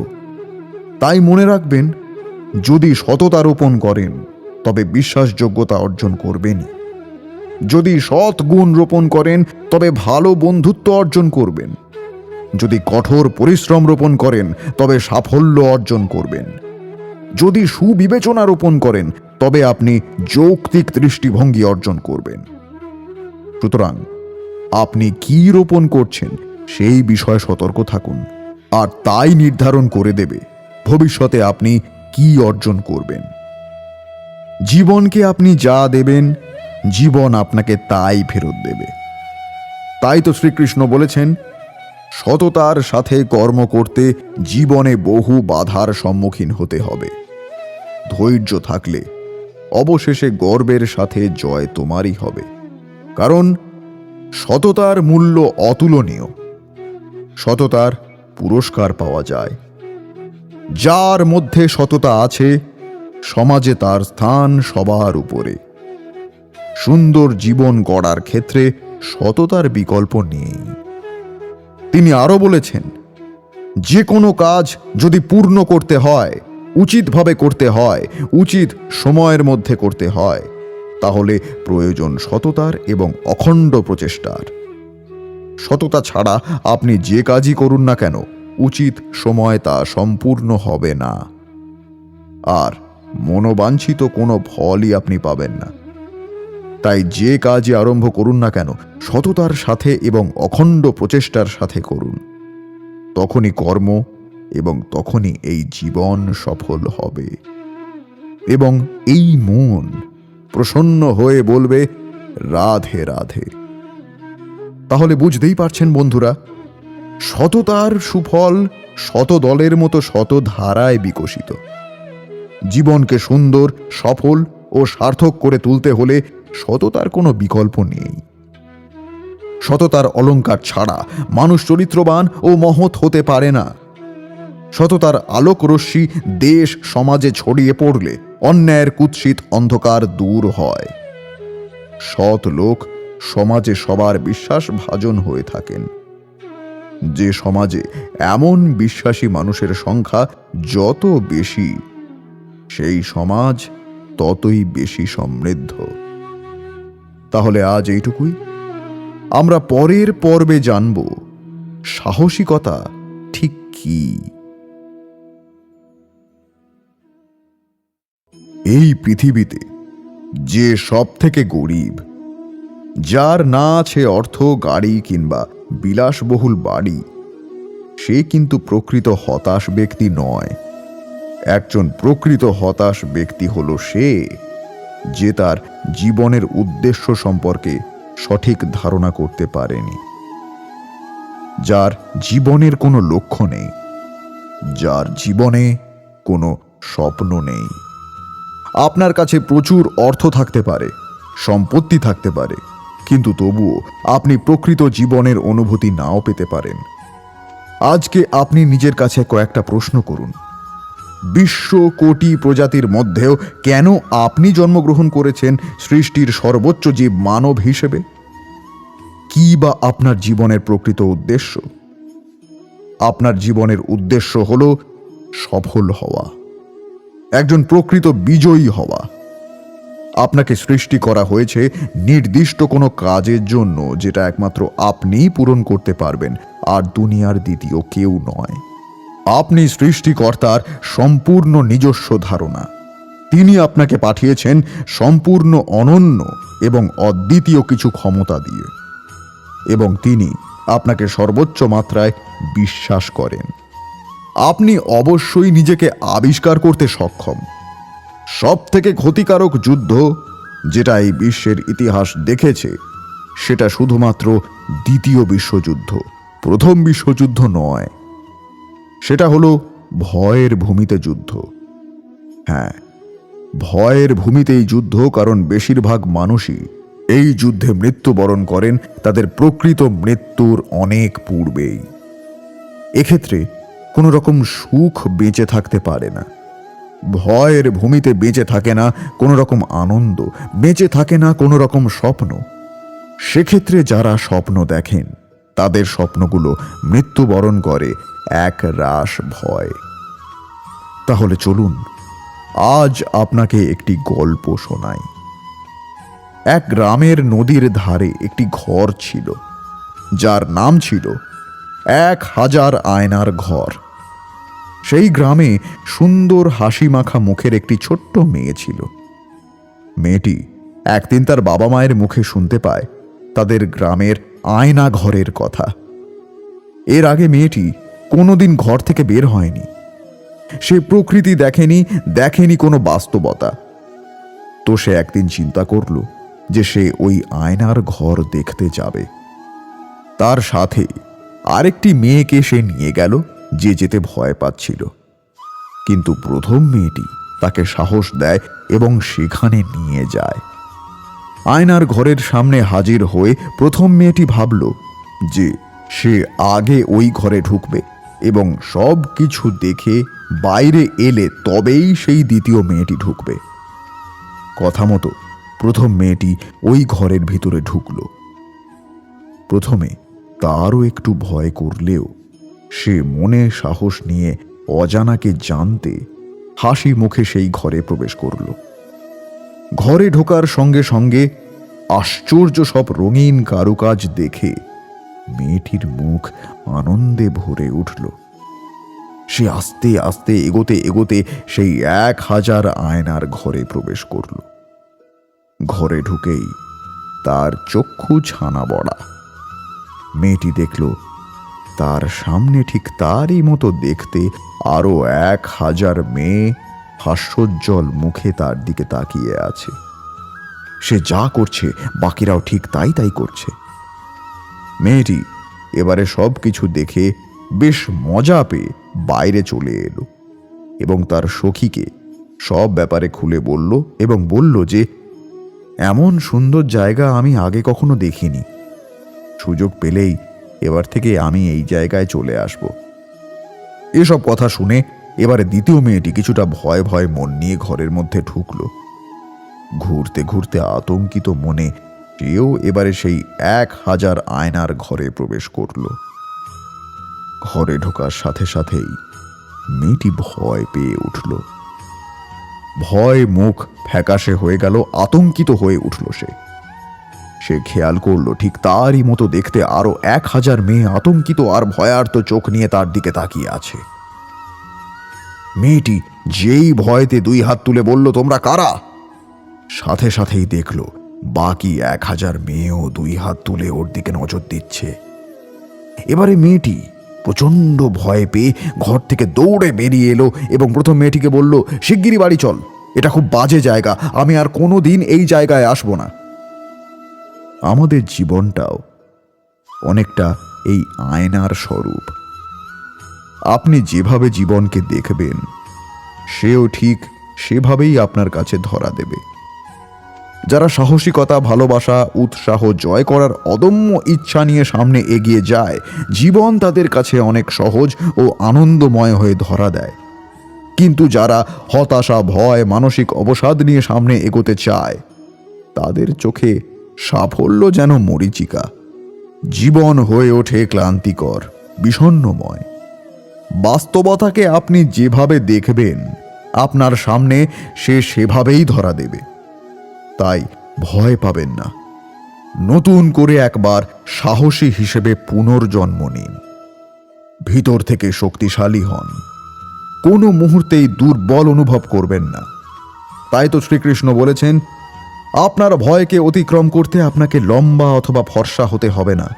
আপনার কোনো বন্ধু বা পরিবারের সদস্যদের দরকার নেই আপনার ভয়কে পরাস্ত করতে। আপনার যেটা দরকার সেটা হলো সাহস এবং নিজেকে অটুট রাখবার ক্ষমতা। এটার উপর দাঁড়িয়ে আপনি আপনার গন্তব্যস্থলে পাড়ি দেবেন। সাহস মানেই ভয়ের অনুপস্থিতি নয়, কিংবা সাহস মানে গর্ব নয়। সাহস হলো এমন কিছু, যখন আপনি ভয়ের সম্মুখীন হবেন তখন আপনি মরতেও পিছপা হবেন না। সাহস হলো এমন কিছু, যখন অন্যেরা বলবে না কিন্তু আপনি বলবেন হ্যাঁ। সাহস হলো সেটাই, যখন অন্যেরা ছেড়ে দেবে কিন্তু আপনি চলতে থাকবেন। সাহস হলো সেটাই, যখন আপনি সাফল্যের সিঁড়ি চড়বেন কিন্তু অন্যেরা নিচে দাঁড়িয়ে থাকবে। সাহস সেটাই, যখন আপনি রপ্ত করে নেবেন একটি সিংহের মতো চরিত্র, যে সব সময় বলবে হ্যাঁ আমি পারবো। সাহস হলো এমন কিছু, যখন একে একে আপনার চারপাশের মানুষেরা ভয়ের ভূমিতে মৃত্যুবরণ করবে, কিন্তু তখনও আপনি লড়াই চালিয়ে যাবেন আপনার স্বপ্নের জন্য, আপনার লক্ষ্যের জন্য। সাহস সেটাই, যখন আপনার চলার পথ হয়ে উঠবে কঠিন থেকে কঠিনতর, আপনিও হয়ে উঠবেন কঠিনতর থেকে কঠিনতম এবং চলতে থাকবেন বীরের মতো, যেমনটি করে সৃষ্টি লগ্নে লক্ষ কোটি ভ্রূণকে পরাজিত করে আপনি এই বিশ্বে পদার্পণ করেছিলেন। ভগবান শ্রীকৃষ্ণ আরও বলেছেন, মানুষের হৃদয় ভয়ের সাম্রাজ্য বসত করে সদাই। কখনো সম্পত্তি নাশের ভয়, কখনো অপমানের ভয়, কখনো আপনজনের সঙ্গে বিচ্ছেদের ভয়। এই জন্যই ভয়ের অস্তিত্ব সবার স্বাভাবিক মনে হয়। কখনো কি বিবেচনা করেছেন যে পরিস্থিতি বা বস্তু যে ভয়ের জন্ম দেয়, তার থেকে কি বাস্তবে দুঃখ তৈরি হয়? না, এমন কোনো নিয়ম নেই। আর সবার অভিজ্ঞতাতে বলে, ভয় ধারণ করলেই ভবিষ্যতে দুঃখের নিবারণ হয় না। ভয় কেবল আগামী দুঃখের কল্পনা মাত্র। বাস্তবের সঙ্গে এর কোনো সম্পর্ক নেই। ভয় থেকে মুক্তি পেয়ে নির্ভীক হতে পারা কি কোনো কঠিন কাজ? একদমই নয়। এই জগতে প্রত্যেক ব্যক্তির কোনো না কোনো দুর্বলতা আছেই। যেমন কেউ অধিক বেগে দৌড়তে পারে না, কেউ অধিক ভার বহন করতে পারে না, কেউ কোনো অসাধ্য রোগে পীড়িত হয়ে পড়ে, তো কেউ বিদ্যাপাঠ স্মরণে রাখতে পারে না। এরকম অনেক উদাহরণ আছে। আপনি কি এমন কোনো ব্যক্তিকে জানেন যার সমস্ত প্রাপ্তি ঘটেছে? কিন্তু আমরা জীবনের একটি দুর্বলতাকে জীবনের কেন্দ্র বানিয়ে ফেলি, যে কারণে দুঃখ আর অসন্তোষ হৃদয়কে ঘিরে থাকে সর্বদা। দুর্বলতা মানুষকে জন্ম থেকে অথবা কোনো দুর্ঘটনার মাধ্যমে প্রাপ্ত করে, কিন্তু দুর্বলতাকে মানুষের মন নিজের অক্ষমতা বানিয়ে ফেলে। কিন্তু কিছু ব্যক্তি এমনও হন যারা নিজের পৌরুষ, শ্রম ও সাহসের দ্বারা সেই দুর্বলতাকে পরাজিত করে দেন। কি বিভেদ আছে এদের আর অন্যদের মধ্যে? আপনি কখনো এর বিচার করেছেন? এর অতি সরল উত্তর আছে এই বিষয়ে। যে ব্যক্তিকে দুর্বলতা পরাজিত করতে পারে না, যে ব্যক্তি হৃদয়ের পৌরুষের প্রমাণ দেওয়ার সাহস রাখে, সেই দুর্বলতাকে পরাজিত করতে পারে। অর্থাৎ দুর্বলতা তো ঈশ্বর প্রদান করেন, কিন্তু সীমা তো মানুষ নিজেই নির্মিত করে। গীতায় কৃষ্ণ বলেছেন, পরিস্থিতি যতই খারাপ হোক, যারা সেরা মানুষ তারা সব সময় একই রকম থাকেন। এরা কোনো অবস্থাতেই নিজেদের সাহস হারান না। তাই আপনিও সাহস হারাবেন না। ভয়কে জয় করে এগিয়ে যান এবং ভালোবেসে বলুন রাধে রাধে। আজ এখানেই বিদায় নিচ্ছি। পরবর্তী পর্বে শোনাব ধৈর্যশীল হওয়ার মহিমা।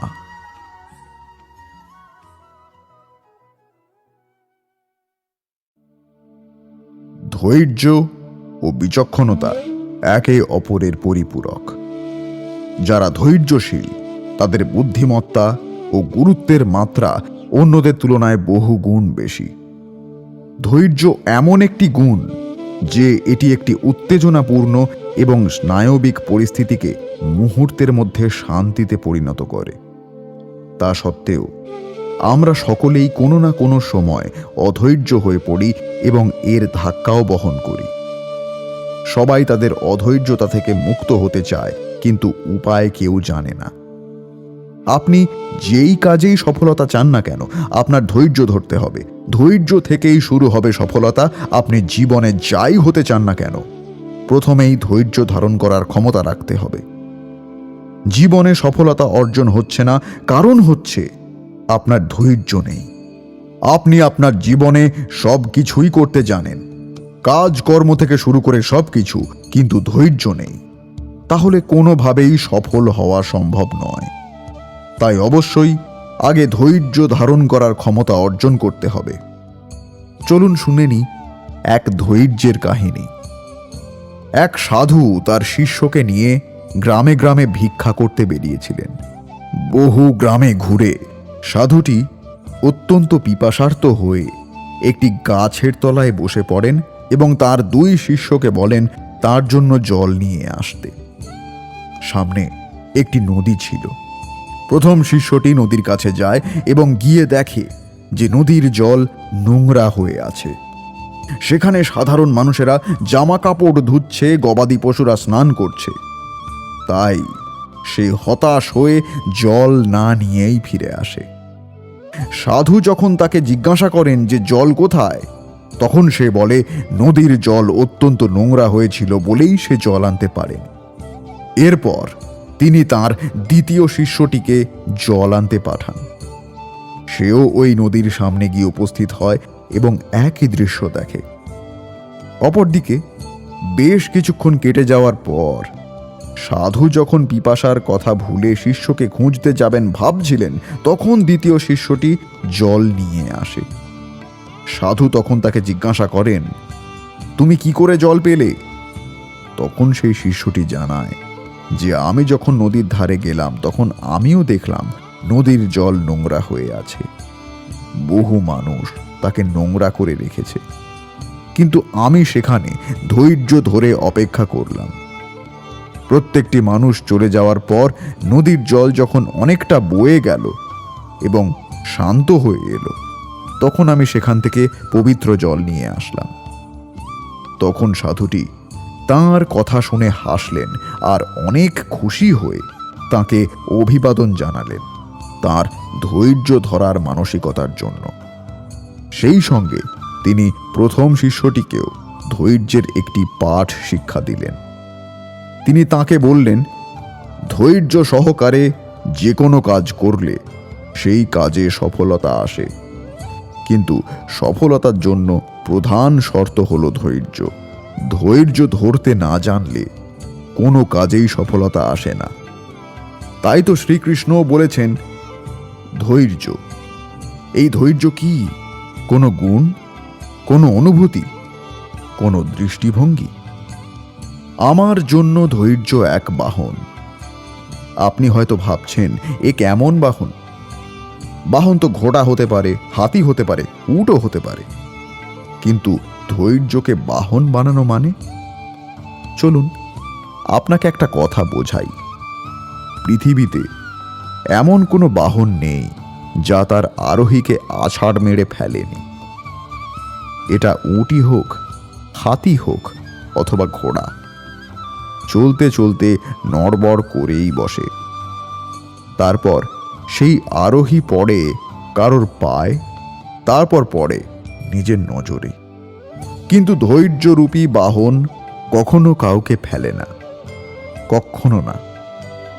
না সেই আরোহী কারোর পায়ে পড়ে, আর না তো নিজের নজরে। কারণ ধৈর্য আপনাকে বিবেক প্রদান করে। বিবেক আপনাকে পরিকল্পনায় সাহায্য করে, আর পরিকল্পনা আপনাকে প্রদান করে শক্তি আপনার লক্ষ্যের দিকে অগ্রসর হওয়ার। তাই ধৈর্যকে সঙ্গে রাখুন, নিজেকে আরো ধৈর্যশীল করে তুলুন। এই ধৈর্যের সাহায্যে আরোহণ করে দেখুন কিভাবে আপনার বাহন আপনাকে আপনার গন্তব্যে পৌঁছে দেবে। তিনি আরো বলেছেন, ধৈর্য ধরতে না পারলে পৃথিবীর সমস্ত কাজ থেকে আপনি বঞ্চিত হবেন। কারণ ধৈর্য ছাড়া কোনো কিছুই সম্ভব নয়। তাহলে বন্ধুরা, বুঝতেই পারছেন, ধৈর্য মানব জীবনের মহৎ গুণ। এটা সফলতার চাবিকাঠি। ধৈর্যের অনুশীলন ছাড়া ব্যক্তিগত ও সমষ্টিগত জীবনে সাফল্য অর্জন করা এক কথায় অসম্ভব। তাই সফল হতে চাইলে ধৈর্য ধারণ করুন ও এগিয়ে যান। কারণ ধৈর্য সৌভাগ্যের প্রতীক। ধৈর্যহীন ব্যক্তি আলোকহীন মশালের মতো। ধৈর্য জন্মগত কিংবা পৈতৃক সূত্রে পাওয়া কোনো কিছুই নয়। কেউ যদি নিজেকে ধৈর্যশীল ব্যক্তি হিসেবে গড়ে তুলতে চায়, তাহলে তার জন্যই সম্ভব।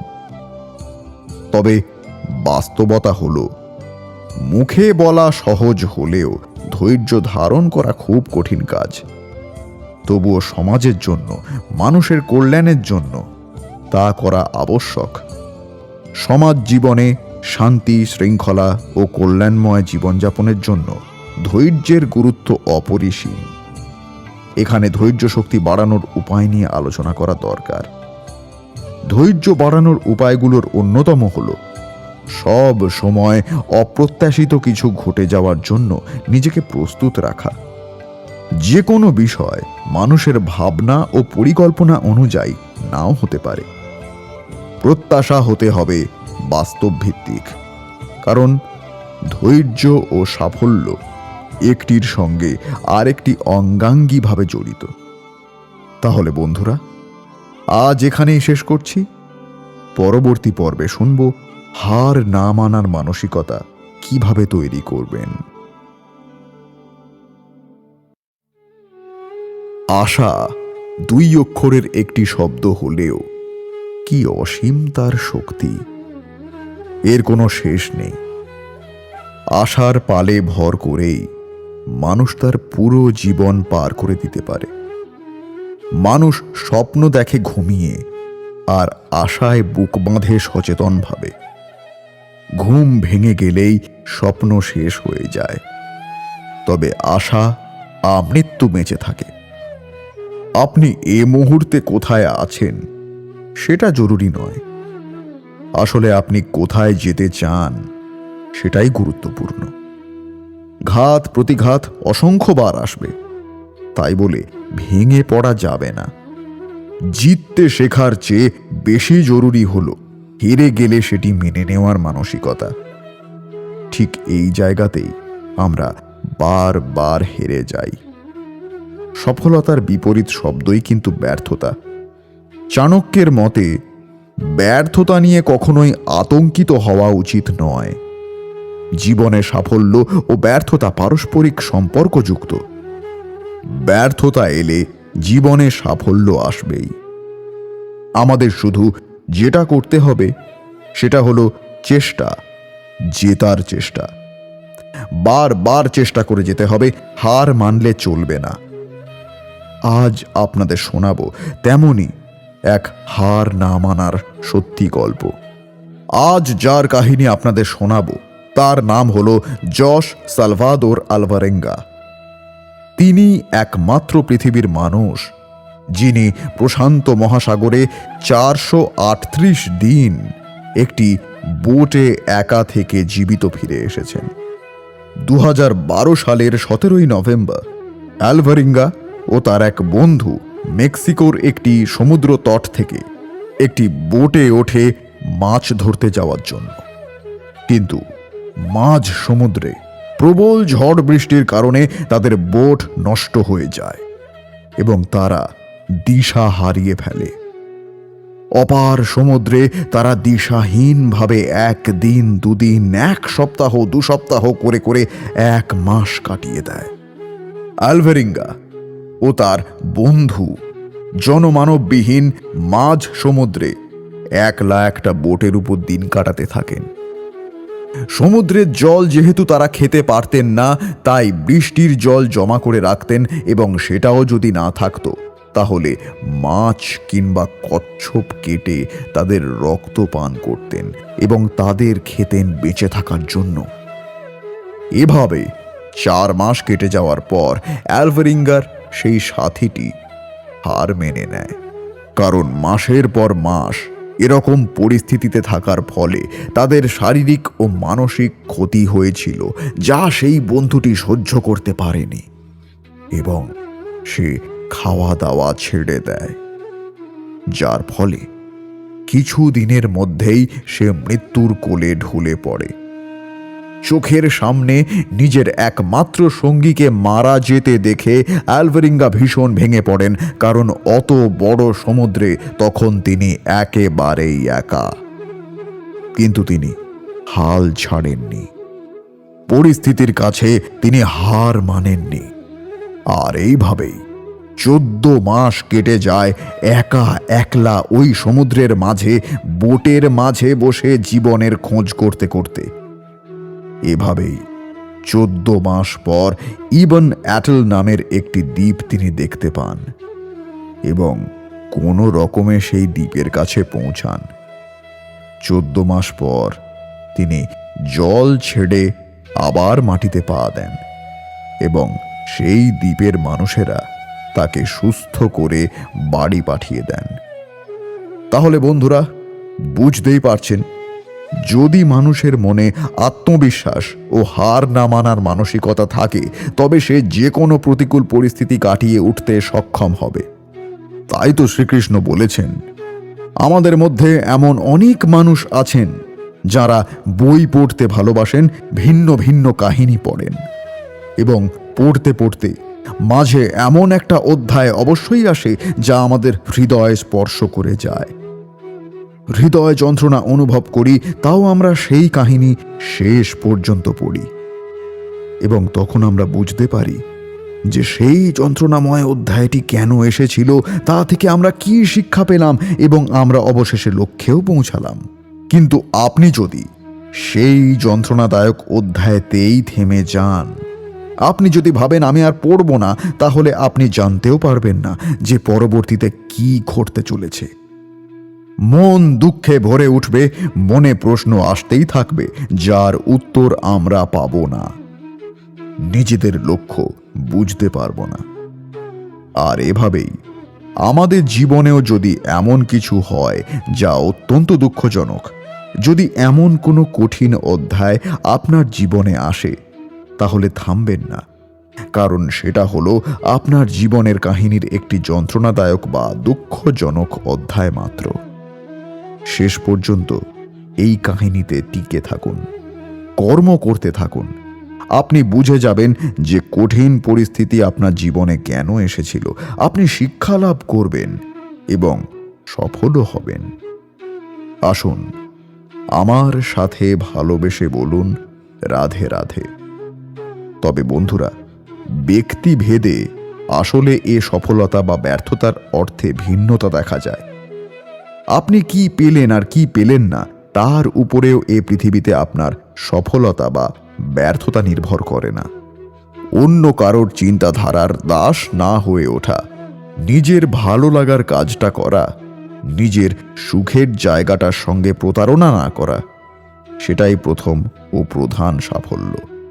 জীবনে যখন সফল হবেন, আপনি জানবেন কিভাবে আনন্দের সঙ্গে চলতে হয়।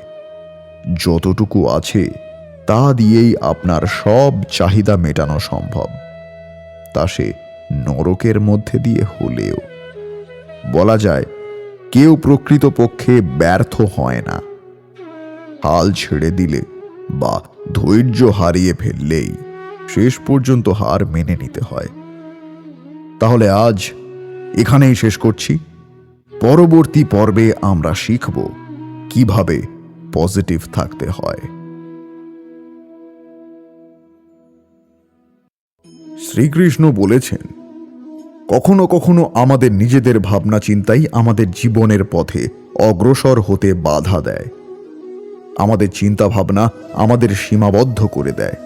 আমরা প্রত্যেক দিন পরিশ্রম করি, কিছু দেখি, কিছু একটা লাভ করি, নিজেদের লক্ষ্যে পৌঁছাই, এবং একটা সময় পর নিজেদের মনে কেমন যেন একটা ভাবনার উদ্ভব হয় যে আর কত দেখব, এত কিছু তো দেখে নিলাম, এত কিছু তো লাভ করলাম, এত সাফল্য অর্জন করলাম, আর কত লাভ করব।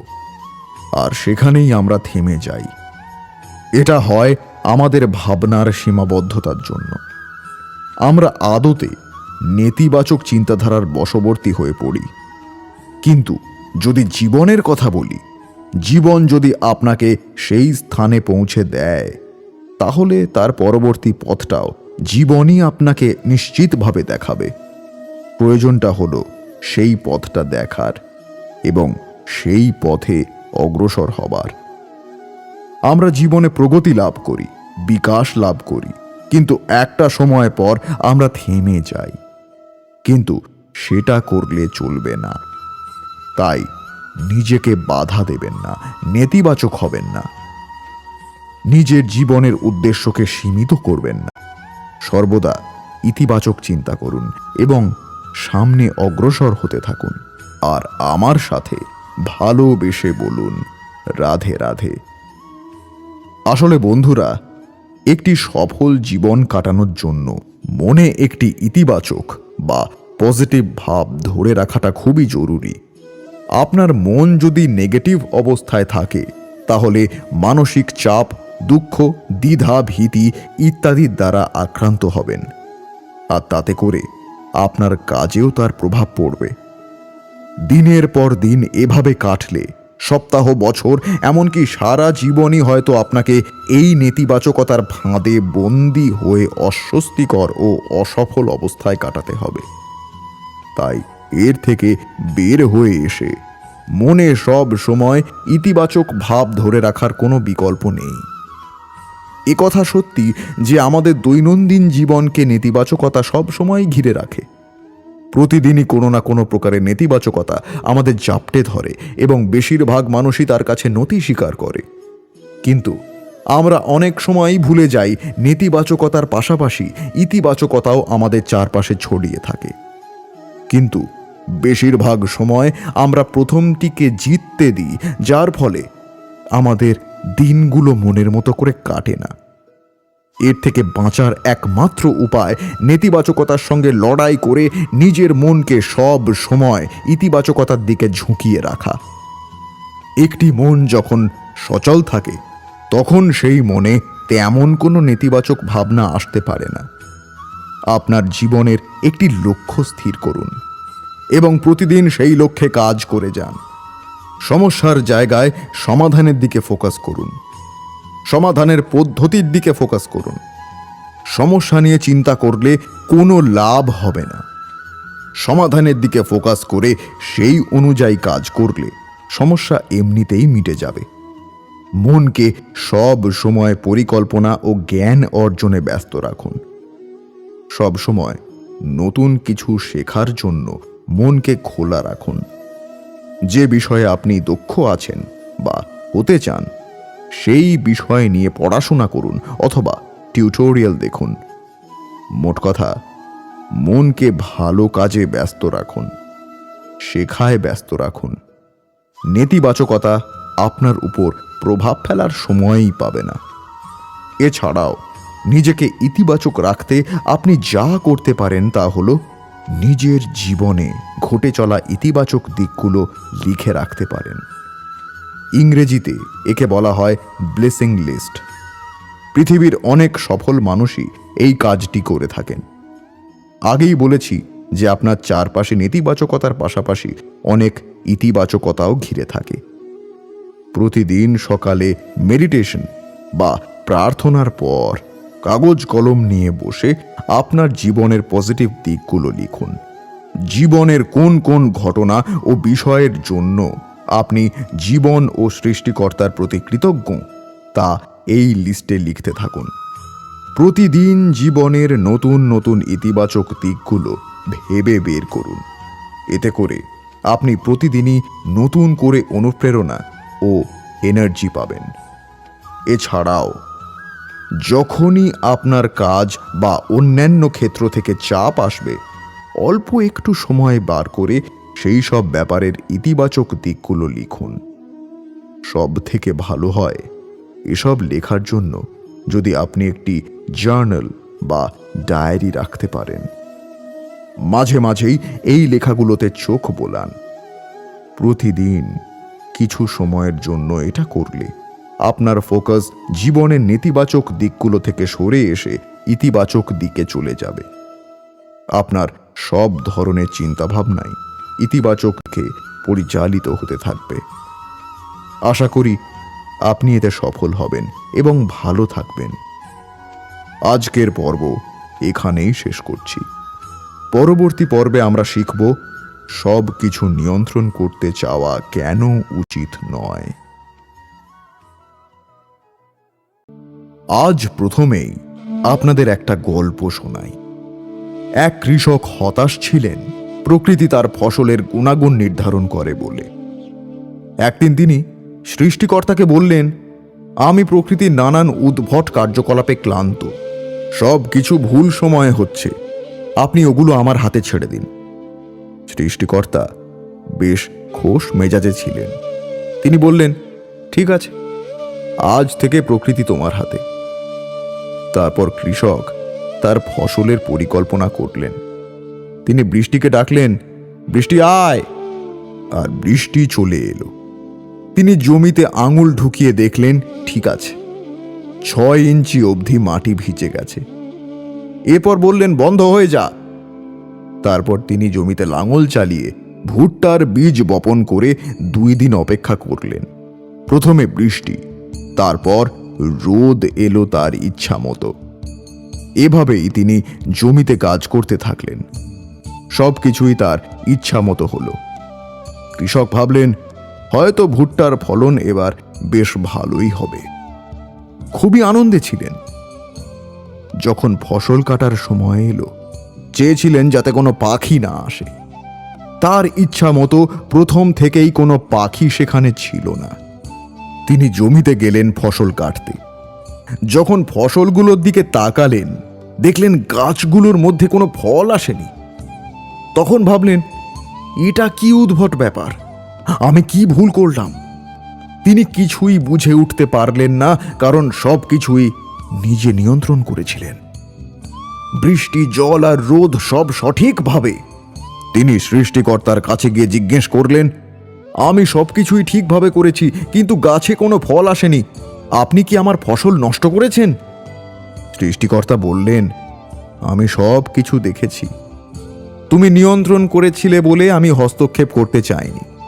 বৃষ্টি ভালো ছিল, রোদ ভালো ছিল, সবকিছুই ভালো ছিল, কিন্তু তুমি সব বাতাস বন্ধ করে রেখেছিলে। আমি সবসময় তীব্র ঝড় বাতাস পাঠাতাম, যা ফসলগুলোকে বিপর্যস্ত করে দিত। তাতে তারা উপড়ে যাওয়ার ভয় পেত, তাই তাদের শিকড় মাটির আরো গভীরে পাঠাতো, তাই ফসল ফলত। এখন তোমার ভালো ভুট্টা গাছ হয়েছে, কিন্তু ফসল আসেনি। তাহলে বন্ধুরা, বুঝতেই পারছেন, ব্যর্থতা আছে বলেই প্রতিকূল পরিস্থিতিতে নিজেদেরকে শক্তিশালী করে নেওয়া যায়। আপনার জীবনে যদি খারাপ সময় না আসে, তবে পরিস্থিতি অনেকটা ভুট্টা গাছের মতোই হতে পারে। মাঝে মাঝে হারতে হবে, স্থির হতে হবে, একটু থামার প্রয়োজন আছে। তাতে করে হয়তো কিছু জ্বালানি সঞ্চার করা যাবে পরবর্তী দিনগুলোর জন্য। তাই কখনোই প্রকৃতি তথা জীবনের উপর নিয়ন্ত্রণ করতে চাওয়া উচিত নয়। আমরা সবসময় ভাবি যে আমাদের সাথে খারাপ কেন হবে, কেন আমরা ব্যর্থ হব। আমরা সর্বদা সাফল্য চাই এবং জীবনের চলার পথকে সেভাবেই নিয়ন্ত্রণ করতে চাই। কিন্তু আমরা এটা বুঝতে পারি না যে সব কিছু আমাদের নিয়ন্ত্রণে নেই, এবং যদি থাকেও তার ফল ভালো হবে না। সাফল্যের জন্য ব্যর্থতা প্রয়োজন, এবং ভালো সময়ের জন্য খারাপ সময়েরও প্রয়োজন। অন্ধকার না থাকলে যেমন আলোর মাহাত্ম্য নেই, তেমনি ব্যর্থতা না থাকলে আপনি সাফল্য উপভোগ করতে পারবেন না। আর হ্যাঁ, যদি কিছু নিয়ন্ত্রণ করতেই হয় তবে নিজেকে নিয়ন্ত্রণ করুন, নিজের মনকে নিয়ন্ত্রণ করুন। ব্যর্থতা এলে তার থেকে শিক্ষা নিন, লড়াই চালিয়ে যান। জীবনে যদি কিছু হারিয়ে যায় তবে তার থেকে পাওয়ার শিক্ষা নিন। মনে রাখবেন, আপনার ভাগ্য একমাত্র আপনিই বদলাতে পারেন, এবং তা বদলাতে পারেন সঠিক কর্মের দ্বারা। কালকের ব্যর্থতা বা আগামীর সাফল্যের কথা চিন্তা না করে শুদ্ধ চিত্তে মন প্রাণ দিয়ে শুধু আজকের কর্ম করে যান, তবেই আপনি সাফল্য লাভ করবেন। বাকি আর যা কিছু সবটাই পরমেশ্বরের হাতে ছেড়ে দিন।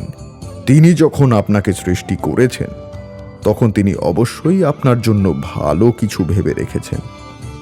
তাই তো শ্রীকৃষ্ণ বলেছেন, যা কিছু হচ্ছে সবকিছুই পূর্ব নির্ধারিত।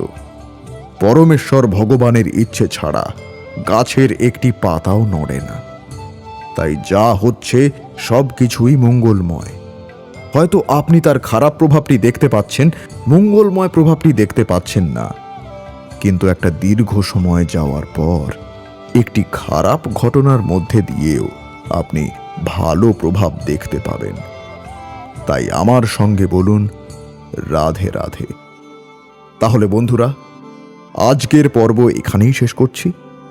পরবর্তী পর্বে আমরা জানব কিভাবে জীবনকে সুন্দর করে তুলবেন। মানুষের সকল কাজই তার জীবনকে ঘিরে।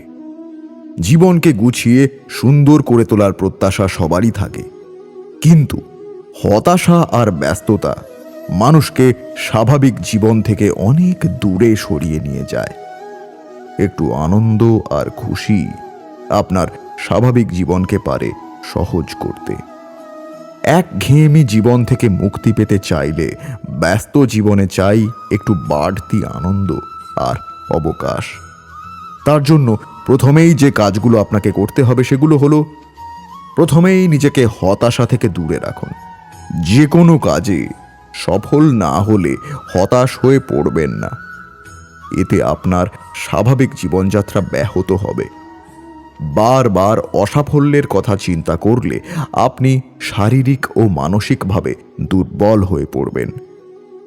হতাশা জীবনে সাফল্য অর্জনের ক্ষেত্রে, সঠিক সিদ্ধান্ত গ্রহণের ক্ষেত্রে অনেক বড় বাধা। দ্বিতীয়ত, সব সময় হাসি খুশি থাকুন। হাসি দিয়ে জয় করুন মনের সব কষ্ট আর বাধা। যে কোনো বিষয় পজিটিভ মনোভাব ব্যক্ত করার চেষ্টা করুন। মন খারাপের বিষয় ভুলে নিজে হাসি খুশি থাকুন, আর অন্যদেরও হাসি আর আনন্দে থাকার পরামর্শ দিন। প্রাণ খুলে হাসুন আর কষ্টকে বিদায় দিন। তৃতীয়ত, নিজের যত্ন নিন। নিজেকে একটু সময় দিন। প্রতিদিন অন্তত এমন একটি কাজ করুন যা আপনার ভালো লাগে। পরিবার, বন্ধু ও আত্মীয়দের থেকে একটু সময় বের করে নেওয়ার চেষ্টা করুন নিজের জন্য। নিজের পরিচর্যা করুন, এতে আপনার শরীর ও মন দুটোই ভালো থাকবে।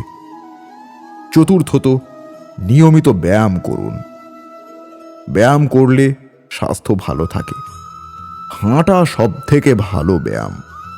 সম্ভব হলে প্রতিদিন সকালে ও সন্ধ্যায় নিয়ম করে হাঁটুন।